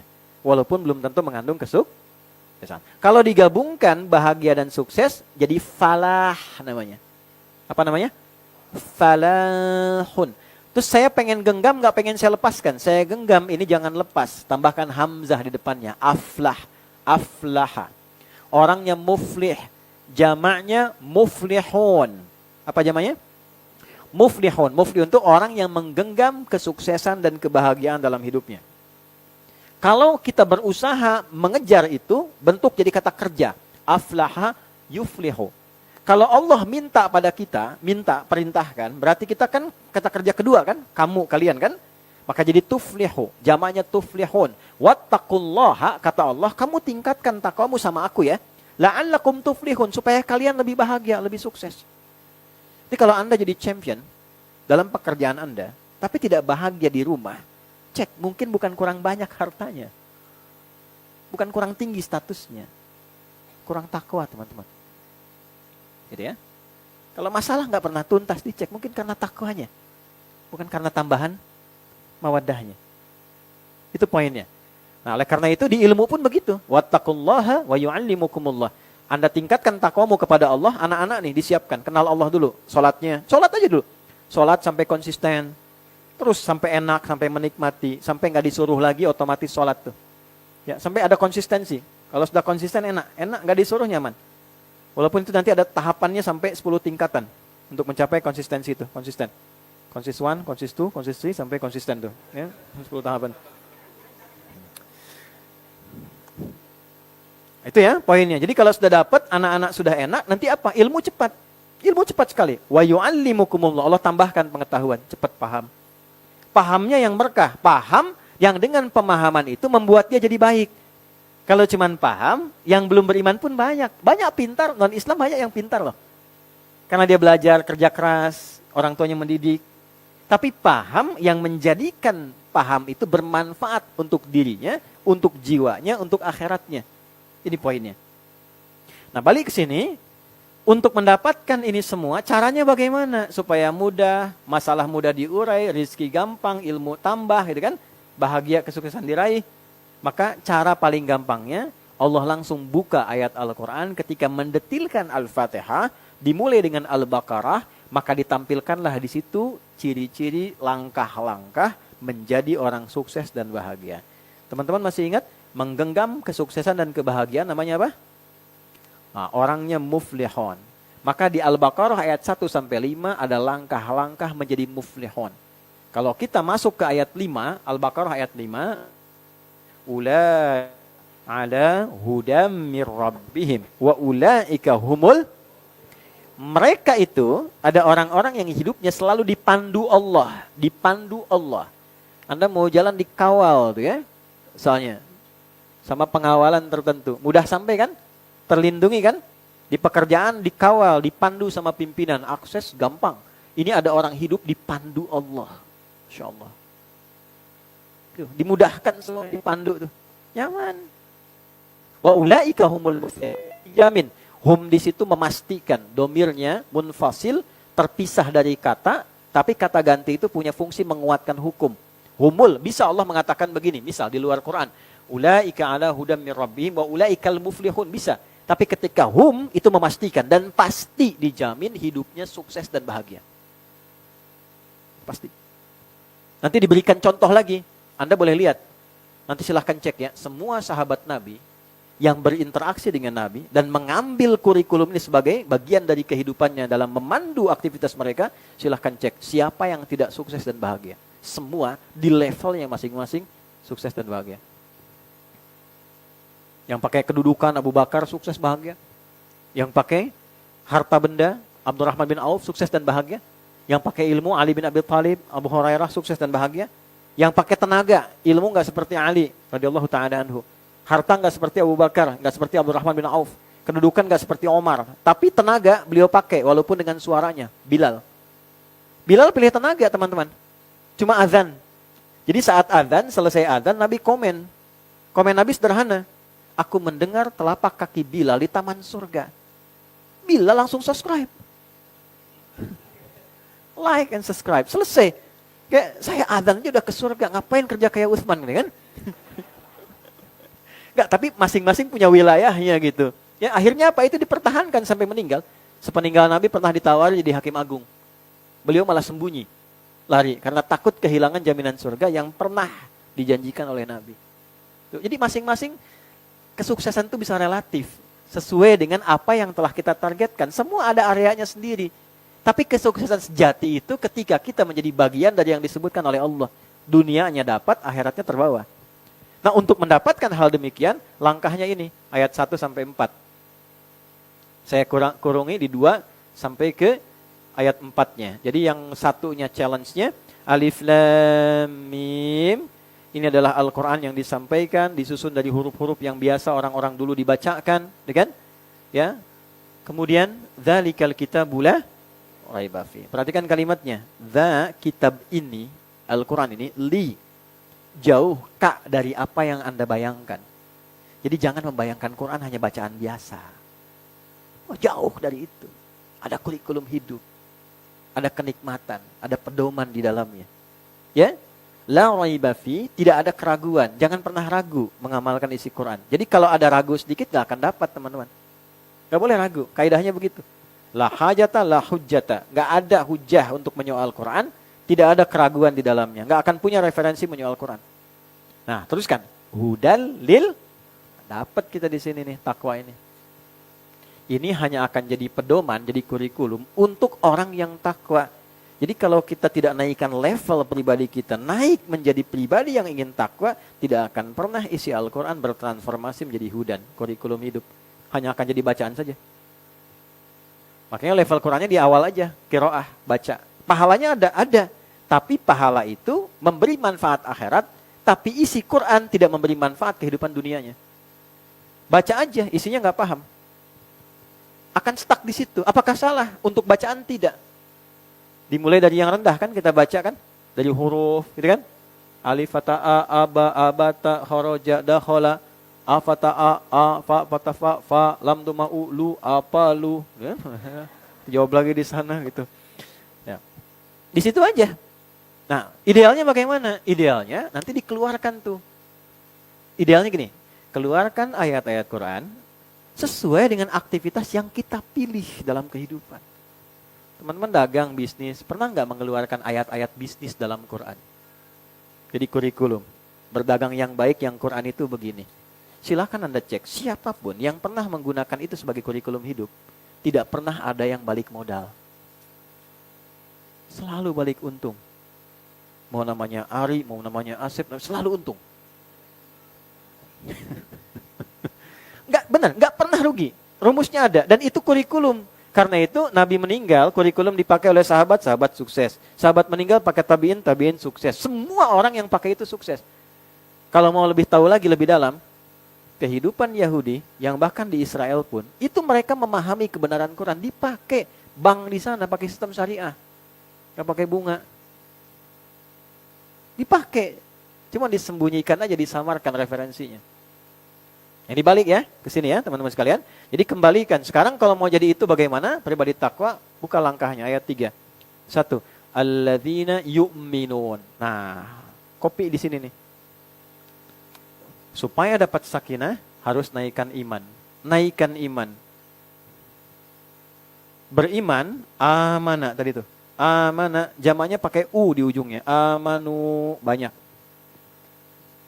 Tapi kalau kita pengen naikkan, tambah lagi, maka tambahkan di awal kata dasar yang amanah itu, gini, amanah,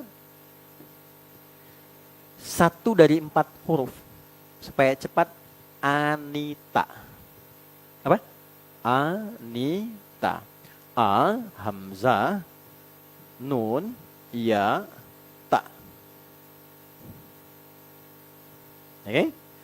Kata aktubu pakai a, saya akan menulis, saya akan konsisten menulis, saya akan terus menulis. Amana, oke, pelan-pelan. Kalau kita tambahkan untuk saya, uminu, saya konsisten menjaga iman. Kalau kita nu'minu, ya kan? Karena ini mereka, orang-orang takwa itu mereka, maka kata gantinya 1, 2 atau yang ketiga? Ketiga dong, 3 kan? Berarti pakai yu'minu.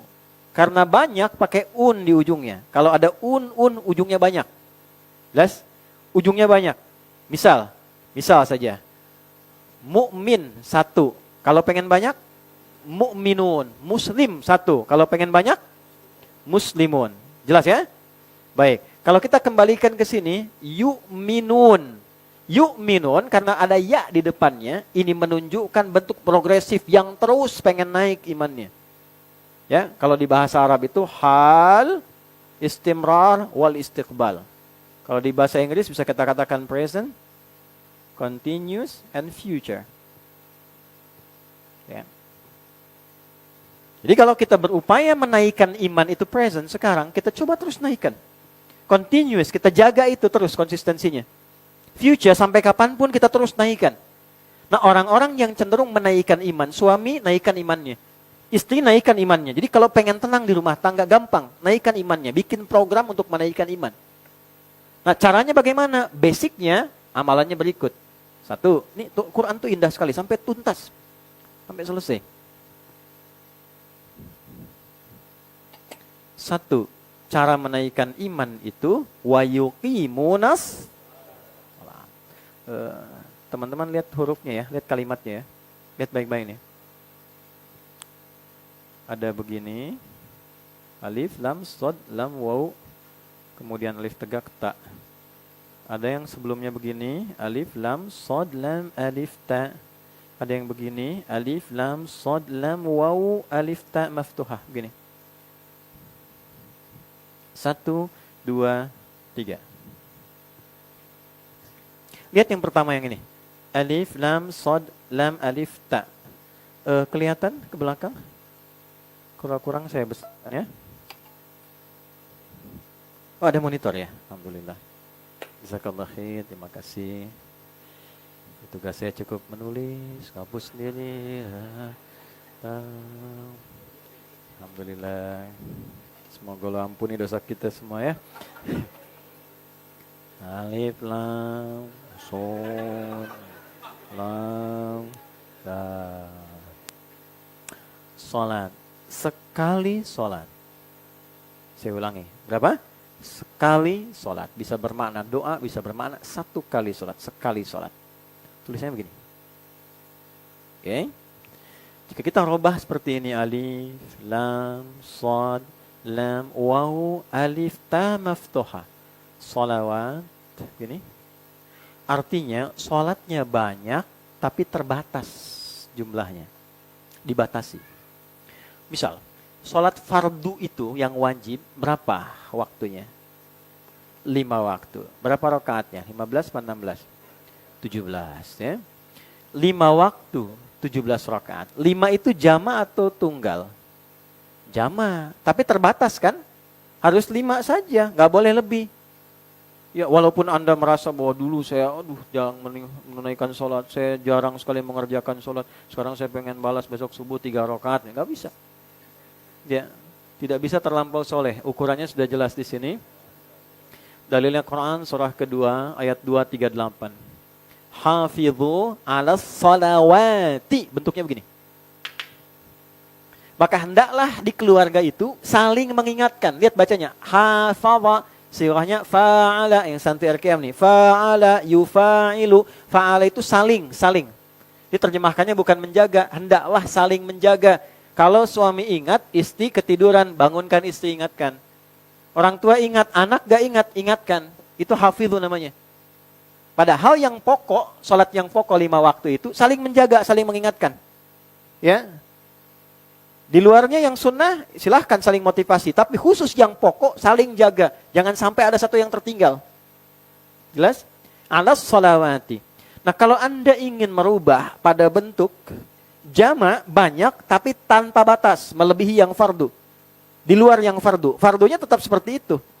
Terkoneksi dengan Allah. Berapa nomor teleponnya? 24434. 2 subuh, 4 zuhur, 4 asar, 3 maghrib, 4 isya. Terkoneksi kita dengan Allah. Terus kita pengen tambah tuh. Dengan yang sunnah di luar yang fardu tadi. Tambah lagi. Maka tambahan itu merubah bentuk katanya pada yang ketiga tuh. Alif, lam, sod, lam, waw, fathah tegak di atasnya, tak marbutah. Ini bentuknya. Kalau ada yang begini, berarti gabungan dari yang fardu plus yang sunnahnya. Nafilahnya. Tambah. Jadi kalau teman-teman menjaga sholat 5 waktu, tanpa menambah, ya jangankan Anda yang pengen mudah, yang lain pun 5 waktu juga. Anda pengen punya akses cepat, koneksi ke Allah yang cepat. Kan? Yang lain pun yang biasa-biasa 5 waktu juga. Anda pengen tambah anugerah 5 juga. Apa pembedanya? Nah, jadi kenapa di sini dinaikkan katanya dari amanu jadi yu'minun? Kalau ingin jadi orang takwa sejati, maka yu'minun, imannya naikin. Nanti dampaknya ke rumah tangga akan terasa. Gimana caranya? Ini kan jama'un, mereka dimotivasi di rumah tangga tuh naik. Tambah jaga sunnahnya. Misal, kalau mau latihan jangan terlalu ekstrim. Pelan-pelan dulu. Nabi senang yang sedikit tapi konsisten. Continue dilakukan. Ya, yang melekat dulu. Melekat dengan yang fardu. Fardu 5 kan, yang melekat nempel, yang nambah. Sehingga pahala pun ditambah. Tertib, rotib tersusun, rawatib nempel. Sebelum sholat yang fardu atau setelah. Qobla sholatil fardu. Qobla sholat al-fard. Qobla sholatil fard. Kalau kita buang sholatil fardunya, qabla karena kepanjangan, untuk mengganti ini tambah ya dinisbahkan ke sini, tambah ta untuk sifatnya, qobliyah. Sebelum itu qobliyah. Setelah ba'diyah. Ba'da itu setelah. Kalau bilang ba'da setelah ba'da asar, artinya ba'da asar. Ya, nah tinggal cek ada berapa jumlah rakaatnya. Belajar dari situ dulu supaya nggak nyari waktu yang panjang-panjang dulu, yang melekat dulu supaya nempel. Berapa jumlahnya? Tahu dari mana? Ada standar awal itu 12. Hadisnya berbunyi begini. Man shalla, ini nanti lihat dampaknya ke rumah tangga ya. Nanti saya akan kasih contoh-contoh yang lain. Kita sampai jam berapa ya?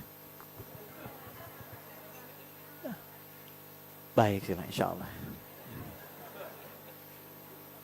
Mas Dimas, Mbak Dini, tolong di sebelah sini ibu mau sampai asar.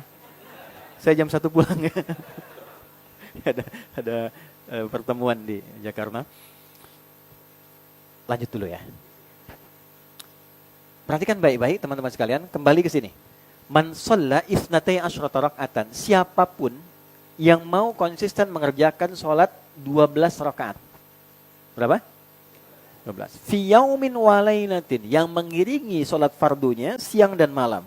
Jadi nanti ada yang letaknya di siang. Siang itu hitungannya subuh sampai dengan ke asar menjelang maghrib. Malam dari isya ke atas.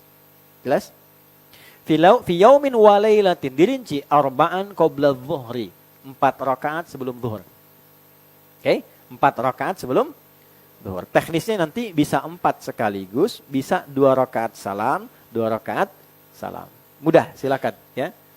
Baik. Kemudian rakaataini ba'daha, 2 rakaat setelah zuhur. 4 tambah 2 berapa? 6. Rakaataini ba'dal maghrib, 2 rakaat setelah maghrib. 8. Rakaataini ba'dal isya, 2 rakaat setelah isya. 10. Rakaataini qabla subhi, 2 rakaat sebelum subuh. Berapa jumlahnya? 12. Buniya lahu bihinna baitun fil jannah. Maka Allah akan memberikan hadiah pada orang itu, dibangunkan satu istana di tepian surga. Insyaallah. Nah, komen para sahabat, termasuk istri Nabi. Ketika mendengar kalimat itu, semua sahabat tanpa kecuali, saat mendengar itu, aku akan konsisten menjaga itu sampai akhir hayatku. Sejak aku mendengar itu, tak pernah aku tinggalkan amalan ini dan akan aku jaga sampai akhir hayatku. Sahabat Nabi, dekat dengan Nabi, hidup dengan Nabi, di sekitaran Nabi, ada yang sebagian wafat di kompleknya dekat dengan Nabi, sekitaran bersama Nabi. Mendengar Nabi mengatakan tentang ibadah sunnah itu, beliau mengatakan, saya akan jaga itu, tidak akan saya tinggalkan sampai saya meninggal.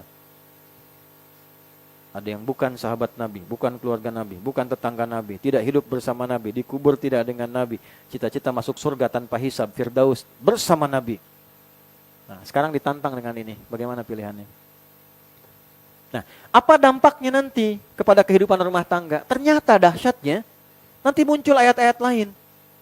Kalau latihan ini berjalan, nanti Allah berikan kekuatan pada jiwanya. Setiap menemukan masalah, maka ini jadi sumber kekuatan yang mengecilkan masalah itu jadi biasa. Muncul cahaya. Dan kalaupun masalah itu berat, nanti ditumpahkannya lewat salatnya. Ada skema salat lagi.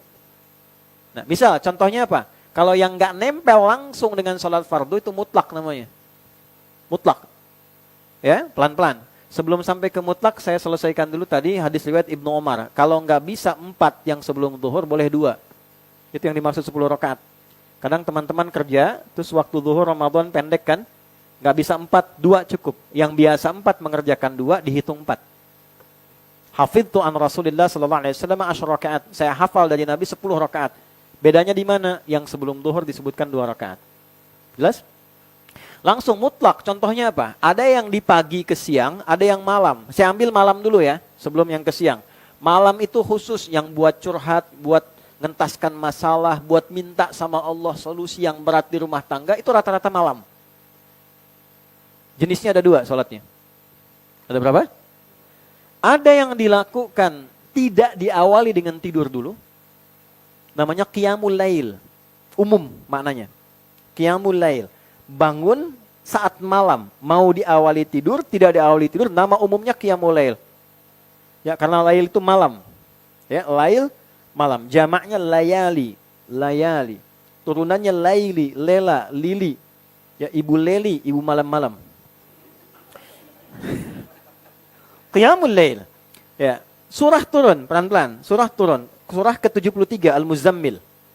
Ya ayyuhal muzammil, qumil laila illa qalila, nisfahu aw inqus minhu qalila, aw zid 'alaihi warattilil qur'ana tartila. Langsung ke ayat 6 dulu. Perhatikan ya, bedanya salat siang dengan malam. Perhatikan bedanya.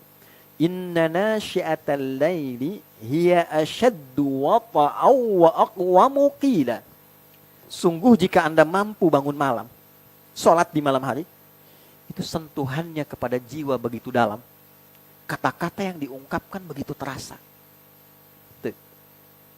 Apa prakteknya? Ternyata kalau kita riset di ayat-ayat Quran, kita akan temukan.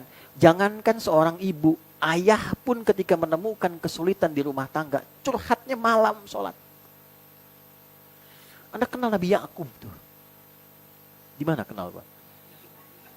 Nabi Yakub itu kan ayahnya Nabi Yusuf kan? Masalahnya kan kompleks ya. Ayahnya, anak-anak 12 kan, yang 2 bermasalah dijaili oleh yang 10 kan? Yusuf dengan Bunyamin itu. Bermasalah luar biasa, kesedihannya mendalam, sampai matanya kan kemudian terganggu, sampai tidak melihat dan sebagainya. Tahu nggak curhatnya yang dilakukan apa? Buka Quran surah 12 ayat 86. Innama ashku bathi wa huzni ilallah. Aku tuh setiap punya masalah di rumah yang membuat jiwa aku bergetar. Sampai terkadang mengalirkan air mata tak terasa. Kita ingat air mata keluar gitu. Masalah tiba-tiba ingat anak gitu ya. Terus ingat pasangan. Terus tiba-tiba air mata keluar, itu huzn. Terpendam itu bathun. Aku tuh kalau punya masalah yang gak bisa diungkapkan, berat tuh, aku curhatkannya sama Allah. Bentangkan sajadah, sujud. Dan itu malam ketika dilakukan, sentuhannya itu dalam. Nah kalau mau coba silahkan di malam itu, karena suasana hening. Para ulama mengomentari kenapa malam itu jadi paling efektif, karena hening. Umumnya orang istirahat. Kebisingan itu total berhenti pada umumnya. Jadi begitu kita mengucapkan apapun, sentuhan kejiwanya dalam. Nah pakai itu untuk ngobrol sama Allah. Curhatkan masalah. Dan di antara yang dicurhatkan itu masalah rumah tangga. Masalah rizki, masalah macam-macam, sujud minta. Di atas hamparan sajadah, bukan Instagram, bukan Facebook, bukan YouTube. Gitu. Kan ada sajadah panjang terhampar, bukan Instagram yang dipanjangkan gitu. Aku nggak nyangka ya kamu begitu, Instagram. Itu nyangka. Ya. Orang yang berkata nggak nyangka ya, sedang nyangka. Aminkan ya. Ini masalah pasti itu.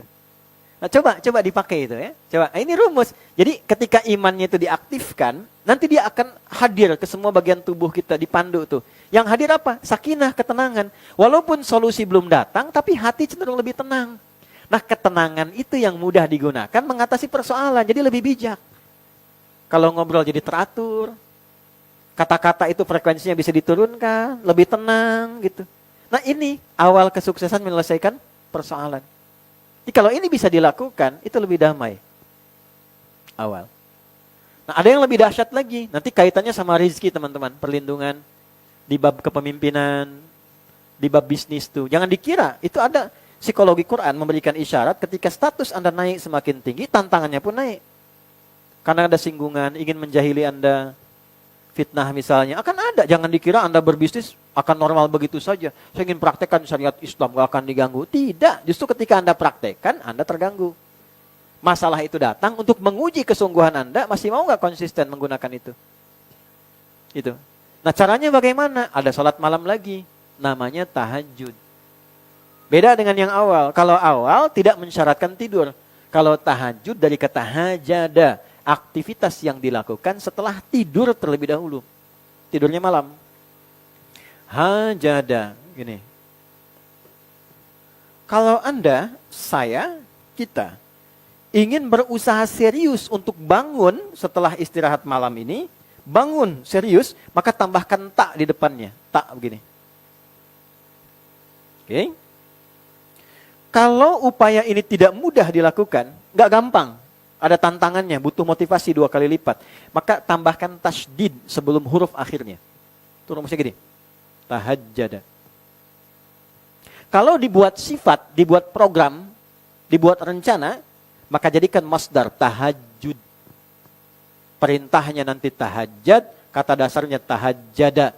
Turun di Quran surah ke-17 ayat 79. Nanti anugerahnya sampai ayat 81. Wa minal laili fatahajjad. Maka dari sebagian malam cepatlah engkau tunaikan tahajud. Cepat. Saking pentingnya sholat ini pakai fa tuh. Harfu atfin rabitin baina syai'aini bila hudud. Paham? Tidak. Huruf konjungsi yang menyambungkan dua peristiwa dengan cepat tanpa jeda. Peristiwa pertama Anda bangun malam hari, peristiwa kedua tahajud. Kalau bisa bangun malam, cepat tahajud. Ada sesuatu yang nggak bisa Anda dapatkan di luar tahajud. Jadi saya, Anda, kita, kalaupun khusyuk 5 waktu tanpa tahajud, nggak akan dapat anugerah yang ini. Ini khusus bagi yang tahajud saja. Makanya dibikin nggak mudah. Kalau mudah kan power bank hadiahnya gampang. Nggak mudah. Ya kan? Hajada, pakai tak, harus serius. Jadi kalau nggak sungguh-sungguh nggak bisa bangun. Nggak percaya silahkan. Anda mau bangun tapi nggak niat sungguh-sungguh tahajud nggak akan bangun. Nonton bola bisa. Barca menang, menangis kalah 2-1 tuh. Bisa ya. Bisa, nonton bisa tapi sholat nggak bisa. Itu bisa terjadi. Ngecek handphone bisa, sholat nggak bisa. Karena harus serius. Makanya ada tasydid. Ya tasydid, syiddah. Tidak mudah dilakukan, butuh motivasi 2 kali lipat. Makanya siap-siap dari awal bangun, kalau mau cepat, tidurnya lebih cepat. Itu rumus sehat juga, tidur cepat, bangun cepat. Walaupun kadang-kadang Nabi itu cepat, kalau habis Isya nggak ada diskusi cepat. Ya, beliau begadang itu kalau ada perlunya saja. Kalau tidak ada, tidak. Jadi begadang jangan begadang. Begadang ya boleh saja kalau ada perlunya. Ya, rumus. Ini ngobrol sebentar baru istirahat. Tapi kalau tidak langsung. Jadi selesai Isya langsung istirahat. Istirahat. Bangunnya cepat juga. Nah, supaya kita bisa bangun mesti serius. Makanya kan sang subuh jam berapa? Kalau di Bekasi 4:06 sekarang. Ya? Terjadi perbedaan pendapat? 4:07. Oh, saya nengok sana sini. 4:09. Nah, ini kan subuh. Gini urutannya nih. Ini saya bonus ya. Ini lail. Ini subuh, ini fajar, subuh. Lihat baik-baik ya. Lail itu kapan waktunya? Ba'da Isya. Isya jam berapa? Udah cepat saja. Selesai Isya misal 7:30 ya, misal 19.30. 19.30 WIB, waktu Indonesia bagian Bintaro. Ya. Ini sampai subuh, subuhnya 4:09. Ya, pelan-pelan. Ini subuh 4:09 diambil 15 sampai 20 menit. 15 sampai 20 menit sebelum subuh. Jadi kita ambil misalnya, adalah kita genapkan saja. Jam 3 misalnya 50 lah. Ya. Nah ini 3.50 sampai 4:09 namanya sahar. Waktu singkat menjelang fajar. Saudara, ini ada bocor halus dalam Quran. Ini ada amalan yang kalau amal ini dikerjakan, dosa-dosa sebesar apapun diampuni. Doa sebelum diminta langsung dikabulkan. Nanti saya akan kasih amalnya di pertemuan berikutnya. Nah, kita nggak di sini. Ini dulu ya. Kan kita lagi bahas ini, bukan di sini. Nanti. Sabar. Waktunya kita singkat. Saya harus konsisten ini.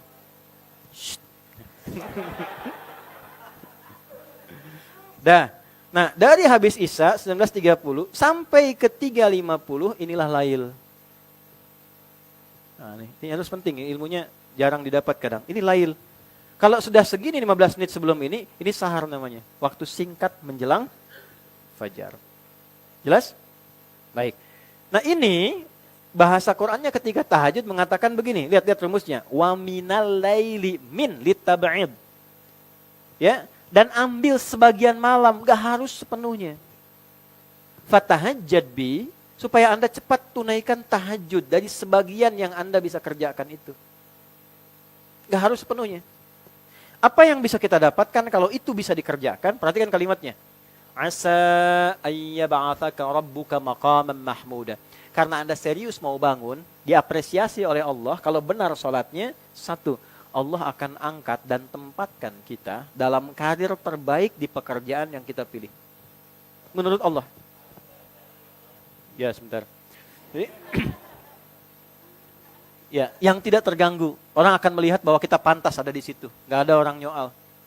Baik, jalan, dan sebagainya. Itu satu. Perhatikan, belum selesai. Wa qur rabbi adkhilni mudkhala sidqin. Dan katakan, ya Allah, bimbing aku mengawali aktivitasku. Pekerjaannya dibimbing Allah. Dan diantarkan ke tempat terbaik, masuknya tidak harus nyogok, tidak harus pakai orang dalam, tidak macam-macam. Diantarin aja begitu. Wa akhrijni mukhraja sidqin. Dibimbing mengatasi persoalan dalam pekerjaannya. Ada masalah, tidak kompleks. Tuh. Kan ini dampak kan, pekerjaan di luar kadang berdampak ke kehidupan di rumah kan? Ya kan? Oh, hati-hati ya, nanti bab berikutnya kita bahas tentang keadilan dalam pekerjaan. Anda boleh jadi bos loh di perusahaan. Tapi di rumah Anda tetap suami. Kita tetap ayah. Juga sama. Jangan ditukar, sampai rumah masih jadi direktur. Nggak bisa. Anak kita semua mengharapkan ayahnya yang pulang, bukan direktur yang pulang. Anak saya berharap bukan kiai yang pulang. Bukan ustadz yang pulang. Dia berharap buyanya yang pulang. Dia nggak peduli dengan status di luar. Dia ingin ayahnya yang pulang. Saya mengajar sampai hari ini. Belum pernah seumur-umur saya pulang, ditunggu anak-anak dipanggil. Kiai pulang, nggak ada. Nah, mereka ingin ayahnya. Nanti ada babnya sendiri tuh. Ada babnya sendiri. Kita kesini dulu. Ya, jangan sampai kita mencari harta di luar, lupa dengan harta di dalam. Kan kita nyari keluar tuh buat ke dalam kan? Untuk apa nyari banyak-banyak terus di dalamnya hancur? Untuk apa? Kan logikanya begitu. Kita nyari keluar itu buat ke dalam. Kalau keluar dihabiskan waktu, di dalam gak ada waktunya, untuk apa nyari keluar? Untuk apa berumah tangga? Ya kan? Nah, balik ke sini lagi. Mohon maaf dengan kalimat tadi. Jadi fatahajjad, tunaikan tahajud, 3 tadi, dilindungi, ya diberikan jalan keluar. Dan keempat, ini yang paling menarik. 1, diberikan karir yang terbaik. Yang kedua, dibimbing beraktivitas. 3, diberi jalan keluar ketika ada kesulitan. Waj'alni min ladunka sultanan nasira. Ditolong langsung oleh Allah ketika ada yang berupaya mengganggunya. Artinya apa? Semakin karir naik, semakin terganggu. Semakin tekanannya makin tinggi. Tantangannya tidak mudah. Anda sekarang bisnis, mengawali nggak apa-apa. Nanti setelah Anda makin bagus, makin terasa. Dibuat nanti masalah 3. Ingat lontar jumroh ya. Ingat lontar jumroh. Bisa di lingkungan terdekat, diri kita sendiri, terlalu serakah, habis. Pakai lagi, invest sana sini, nggak jelas, tidak ada polanya, habis. Karena orang dekat bisa, bukan karena orang jauh. Bisa dihianati asisten sendiri, bisa konsultan sendiri dan sebagainya, bisa terjadi.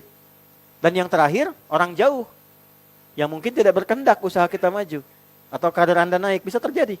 Nah, tahajud itu menjadi benteng terbaik kita untuk menjaga aktivitas hidup kita dalam naungan penjagaan Allah Subhanahu wa taala. Jadi ini kaitan dengan pekerjaan di luar. Yang di dalam tadi sudah ada pola sholatnya. Kalau jamaahnya dijaga, sholatnya dijaga, sampai ke rumah jaga aja sholat. Tidak ada yang paling indah. Nanti yang kedua Quran tuh. Antum siapa apapun ya, pulang. Menemukan anak Anda yang usia kecil-kecil tuh, 3 tahun, 4 tahun. Terus lagi baca ad-duha, hilang semua capeknya teman-teman. Anda dapat proyek ya, bisa 100 miliar gitu. Terus anak Anda telepon di ujung sana. Papa, aku sudah selesai hafalannya 30 juz.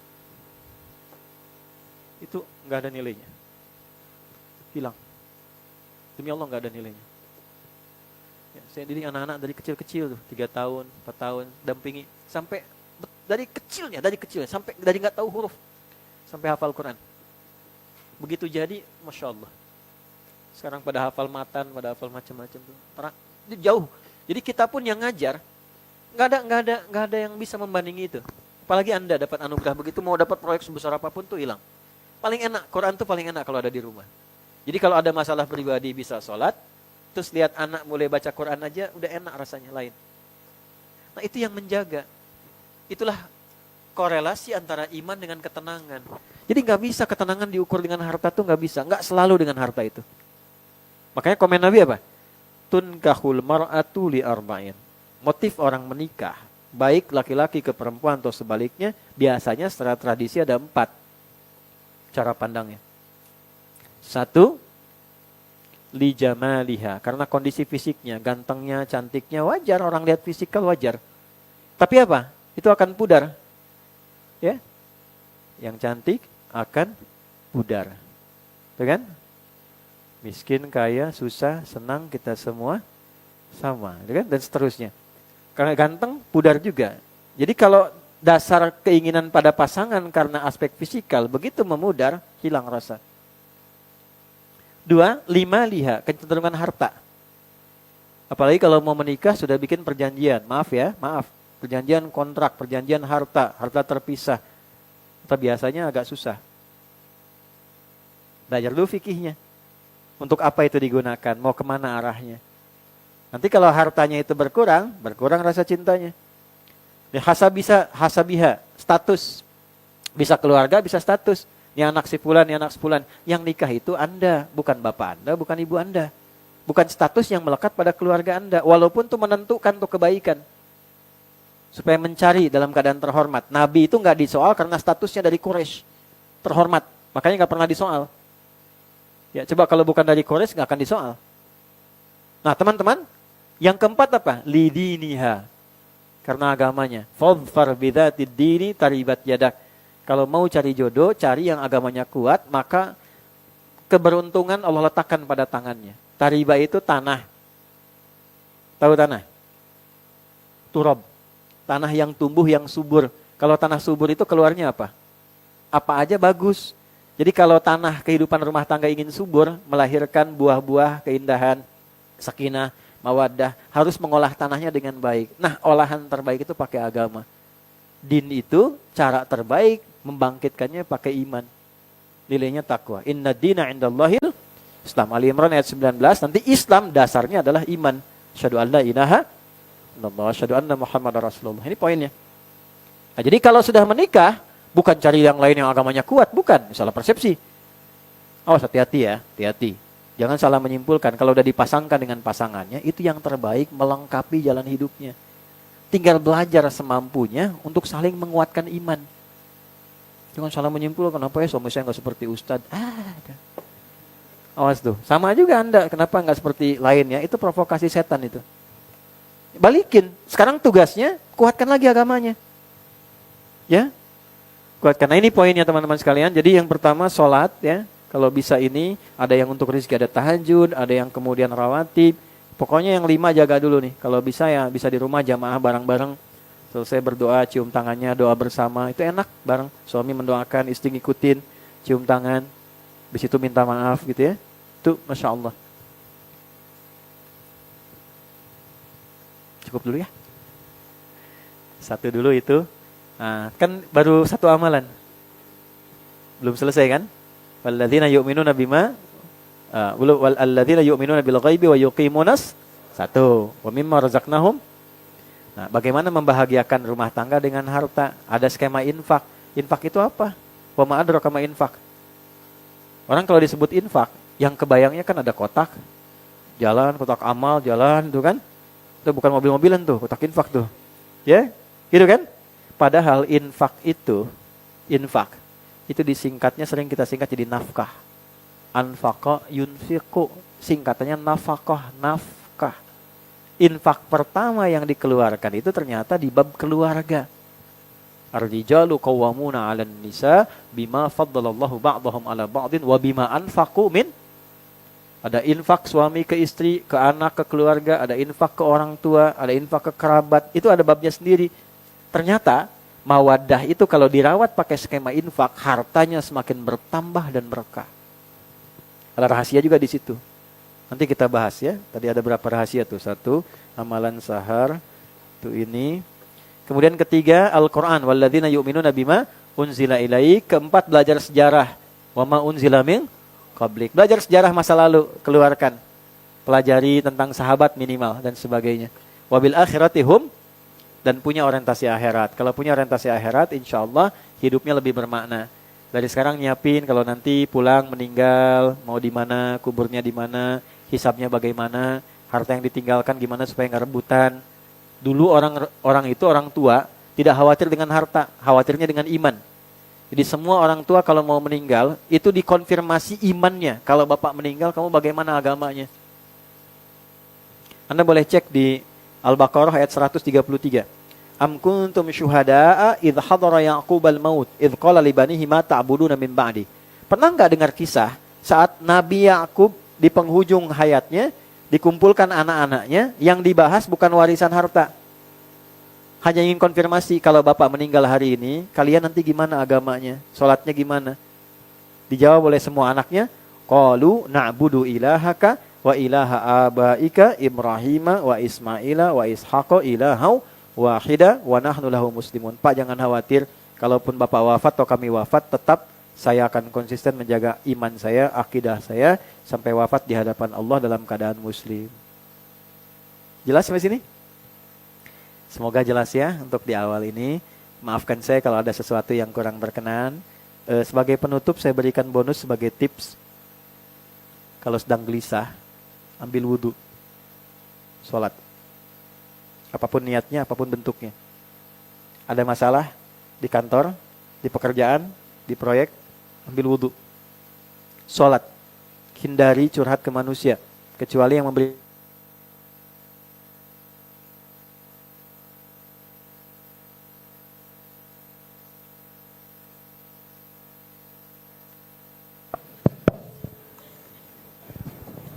Pinter ngasih kodenya tuh. Jadi sholat ya, satu itu. Yang kedua, ini agak lompat dikit. Upayakan setiap hari tidak lepas baca Al-Quran. Terutama habis subuh sama mau tidur. Mau tidur baca dulu Quran. Supaya hidup. Kemudian tidurnya pun enak, lebih tenang. Habis subuh, kalaupun mau istirahat jangan langsung tidur dulu. Baca dulu Quran, walaupun 1 ayat, 2 ayat. Fadilahnya banyak sekali. Nah kalau sedang gak tenang, gak sempat sholat, buka mushaf. Buka mushaf aja. Itu bikin tenang. Dan simpan di tempat yang biasa mudah kita lihat. Sedang ada masalah, lihat itu. Dahsyatnya kadang-kadang kita buka, keluar ayat yang sesuai dengan apa yang sedang kita rasakan. Seringkali seperti ya, saya kira saya hanya berharap, saya menyayangi Anda semua sebagai bagian dari keluarga, Anda saudara saya, teman saya semuanya. Jadi mohonlah, kan sudah ngaji. Ini gak ada manfaatnya. Jadi public figure, jadi artis, jadi sukses pedagang apa, nilainya gak ada di hadapan Allah. La yanfa'u malun wala banun, gak akan bermanfaat. Illa man atallaha biqalbin salim, kecuali hidup kita benar, hatinya bersih. Oleh karena itu jaga amanah ini, jaga keluarga dengan baik. Kalau masih ada orang tua sayangi, bangun hubungan baik. Jangan sampai karirnya kelihatan bagus tapi dengan orang tua bermasalah. Ya, nanti itu tinggal tunggu waktu itu biasanya. Ya, itu satu. Yang kedua, tolong yang ngaji-ngaji, teman-teman saling berkenalan, saling menguatkan, jaga satu bagian keluarga. Tapi dengan kacamata kasih sayang. Ya, jangan keunggulan saya yang duluan ngaji, saya belakang, tidak. Rasakan bahwa kita sumber saudara, kita saling melengkapi dan semoga Allah jaga sampai kita kembali pada Allah dalam kebaikan. Itu yang dapat saya sampaikan. Saya mohon maaf bila ada yang kurang berkenan. Mudah-mudahan pertemuan ini bermanfaat. Ya. Allahumma taqabbal minna innaka antas sami'ul alim wa tub 'alaina innaka antat tawwabur rahim. Allahumma la tad'alana fi maqamina hadza dhanban illa ghafartah. Ya Allah, jika ada yang berbuat dosa, pernah berbuat salah, hadir di pengajian ini, jangan biarkan ia pulang kecuali Engkau telah ampuni seluruh dosa-dosanya.